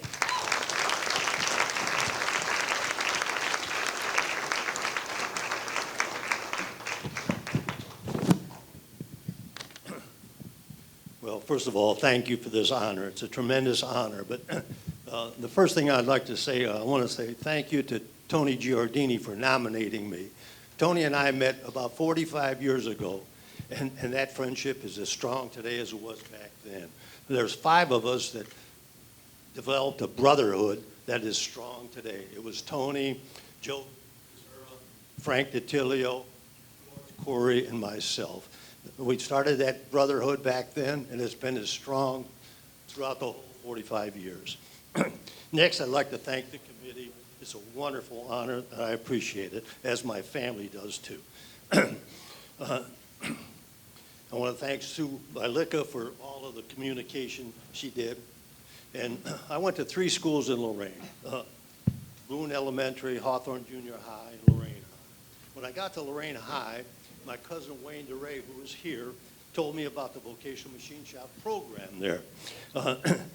I wanted to get into that class because my dad was a journeyman machinist and tool and die maker, and I wanted to follow in his footsteps.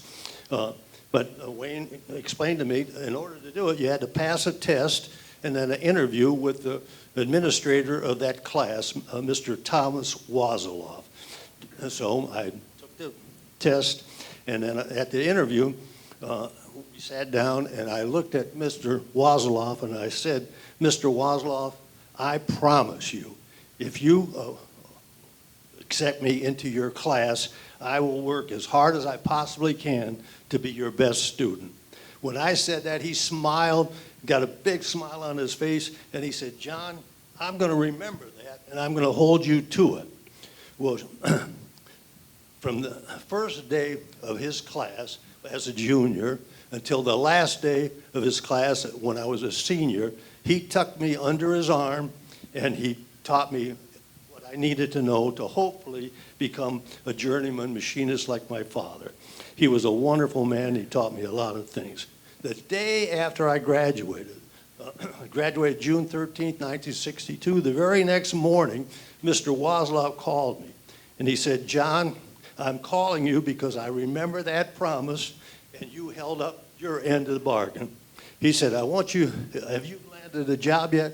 And I said, no, I haven't applied anywhere because I'm not yet 18 years old. He said, you go down to American Crucible Products Company and you tell them I sent you. So I went that day, and they hired me on the spot. I spent 23 and a half years there, had a wonderful career, and then at 41 years old, I had a burning desire to find out if I could make it on my own. So my wife and I established our own industrial sales company. I went out all over North America prospecting for new accounts, and she took care of the office. Fortunately, our company did really well. I had a great all-around career, 23 and a half years at American Crucible, 23 and a half years with our own sales agency. Before I close, I want to say I was blessed with great parents. 2 wonderful kids are here, 3 grandchildren that have all excelled. They've made us so proud. But by far, over and above everything else, the most significant person in my life has been my wife, Sandy. We met in high school at 16, dated for 4 years, and at 20 years of age, we got married. We were married 61 and a half years. She was my rock. She was supportive in everything that every goal that we set, and it worked out.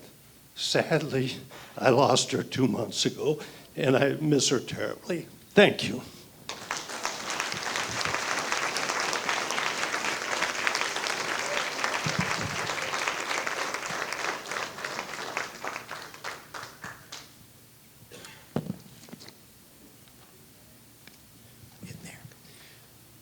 Our next inductee is Brigadier General Isabel Rivera Smith.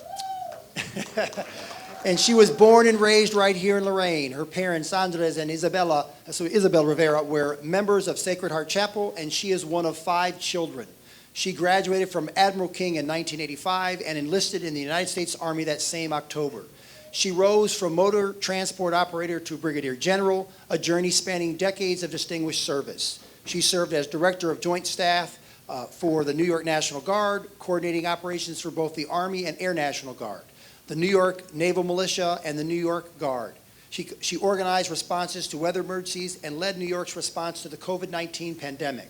Her command assignments include commander of the 369th Special Troops Battalion, deputy team chief at the Iraq Police National Headquarters in support of Operation Iraqi Freedom, and commanding general for the 53rd Troop Command. Her military education includes the U.S. Army War College, the Harvard Kennedy School Senior Executives in National and International Security courses, and the National Security Management course at the University of Syracuse. Her awards include the Legion of Merit, the Defense Superior Service Medal, the Bronze Star, the Meritorious Service Medal, and in the 2017 Latina-Style Military Service Award. She holds 3 degrees, including a master's in strategic studies from the U.S. Army War College. She and her husband, Peter, have 7 children and 9 grandchildren. She currently resides in Fayetteville, North Carolina, and she also has a home right here in Lorain, Ohio, because Lorain is always home. Lorain Schools Alumni Association would like to welcome Brigadier General Isabella Rivera Smith to the Distinguished Alumni Hall of Fame.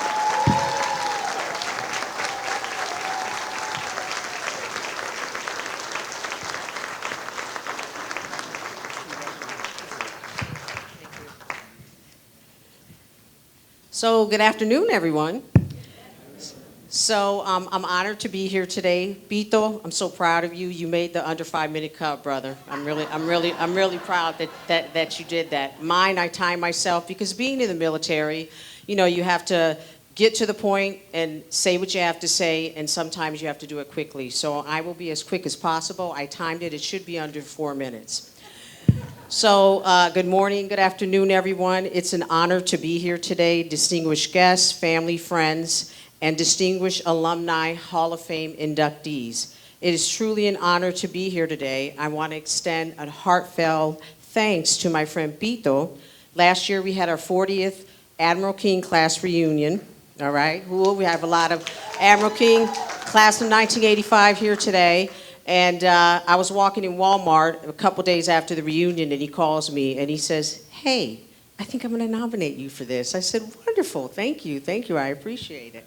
So it's truly an honor to be here today. I'm deeply humbled by this recognition, but before I begin, I do want to recognize all of our veterans in the room. If you can either stand or just wave your hand, and I'd like to give them a round of applause.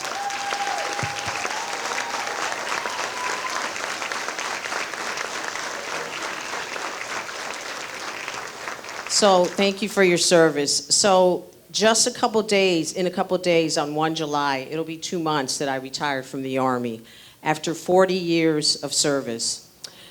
40 years, 11 months, and 7 days to be exact. To be honest, I'm slowly getting used to retirement, but I concur with Dr. Bombac, life is good. When I joined the Army in 1985, the decision was an easy one. At the time, I knew I wasn't ready for college, as in my class, I wasn't like Peto, I wasn't like the rest of them, where I really strived to want to go to college. I was just right in the middle of the class of over 300 graduates from 1985. But I will say it was the best decision I could have made. It became the journey of a lifetime.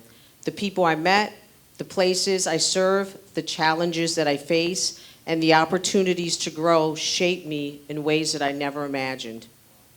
With determination, perseverance, and the mentorship, and I have to agree with Dr. Bryant and the people who poured into me, extraordinary leaders who believed in me, I rose from the rank of private to the rank of Brigadier General.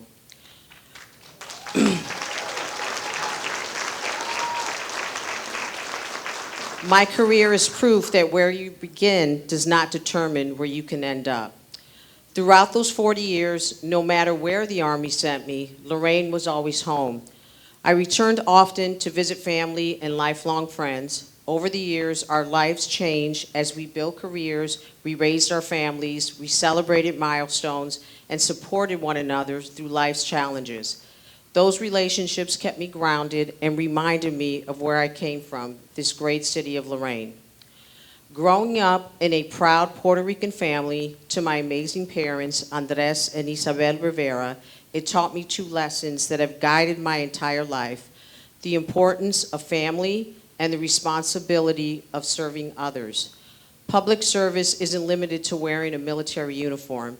It includes teachers who inspire young minds, police officers and firefighters who protect our communities, nurses and healthcare professionals who care for us in our most difficult moments, and coaches and mentors who shape future generations, and of course volunteers who quietly make their communities stronger every day. Every act of service, no matter how big or small, has the power to change someone's life.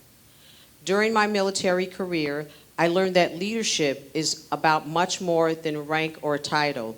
It's about setting the examples, treating people with dignity and respect, making difficult decisions with integrity, and lifting others up.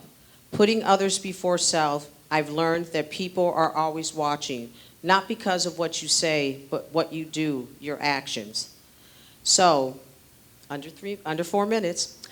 Before I close, I want to shout out my Emerald King classmates who are here to support Peto and I'd like to also thank two people who throughout my 40 years of military service in the Army were my Lorain ride or dies, my cousin Lulu Bennett, who's here today, and my dear friend Lucy DeLeon. Our connections over the years truly meant the world to me. I want to thank my husband Peter, whose unwavering love and support carried me through every assignment and every challenge throughout my career. I love you very much. And finally, my sweet 7-year-old granddaughter, one of 9, Lily, who is here today, who reminds me every day of what truly matters. Finally, thank you to the Lorain Schools Alumni Association. This recognition is an incredible honor that I will cherish forever. Thank you. And may God bless each and every one of you, and go home and be safe today. And I'm second to the last, so we got one more to go. All right, thank you.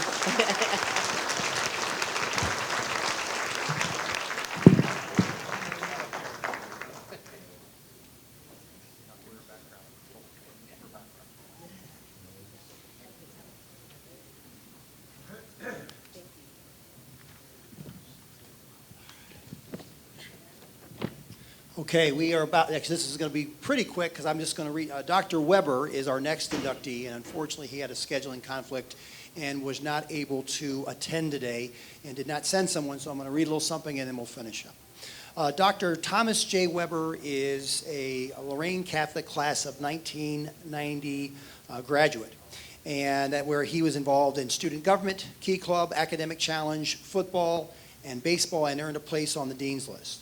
He went on to earn his BS in human nutrition from Ohio State. He then answered the dual call of medicine and service. He He earned his doctorate of osteopathic medicine from Kirksville College of Osteopathic Medicine in Missouri. He completed a fellowship in pain medicine at Wake Forest University and achieved board certification through Walter Reed and Bethesda Naval Hospital. As a retired lieutenant colonel in the U.S. Army, he served with U.S. Special Operation Forces, and while serving in Baghdad, was elected chief of anesthesiology, serving as a vital combat support physician on the front lines. Upon returning, he established the first pain management clinic at Fort Bragg, providing critical care to active duty soldiers and their families. He later became medical director of pain medicine services at Duke Raleigh Hospital, launched the pain clinic for Duke Neurosurgery, and went on to found Midtown Pain and Spine, where he dedicated his practice to helping patients overcome chronic pain and live fulfilling lives. He remains a steadfast supporter of veteran causes and spinal cord injury associations. For his courage on the battlefield, his leadership in the military medicine, and his contributions to the field of pain management, we are proud to close this evening's induction ceremony with his name. The Lorain Schools Alumni Association would like to welcome Dr. Thomas J. Weber to the Distinguished Alumni Hall of Fame.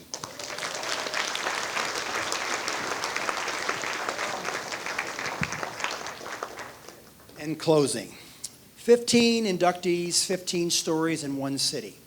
From the research labs at UC Irvine to the skies above Baghdad, from the football fields of Admiral King to the halls of the U.S. Army War College, from the courtrooms of Lorain to the classrooms of the University of Georgia and the University of Texas, from the floors of the Pentagon to the principal's offices of our own Lorain city schools and county schools.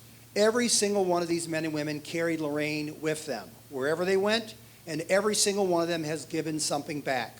To our inductees, you have made this community proud, you have made your families proud, and you have shown every young person in Lorain City Schools what is possible when you work hard, when you stay humble, when you stay connected, and when you never forget where you come from. And to Jay Ferguson, I want to say I did my best, my friend. I hope you get well, because this microphone belongs to you. On behalf of the Lorain Schools Alumni Association, again, thank you to all of our sponsors, our patrons, our board, our scholarship recipients, and every single one of you that came out to this event. We're excited. It's our 8th and hopefully on our way to 80. So again, we thank you. Please enjoy this international weekend. Enjoy the memories, enjoy the companies, and take care of yourself. Thank you. I have two last requests. If all of the inductees could come forward so we can get a group picture. And then also we realized that we have 5 plaques where somehow they have 2027 on the date. We didn't do that. It came out. Yeah, we checked it. Their proof changed. So again, with that, I release the rest of you. But if all the inductees would come forward for a picture, and again, we'll get you those plaques updated. Thank you again.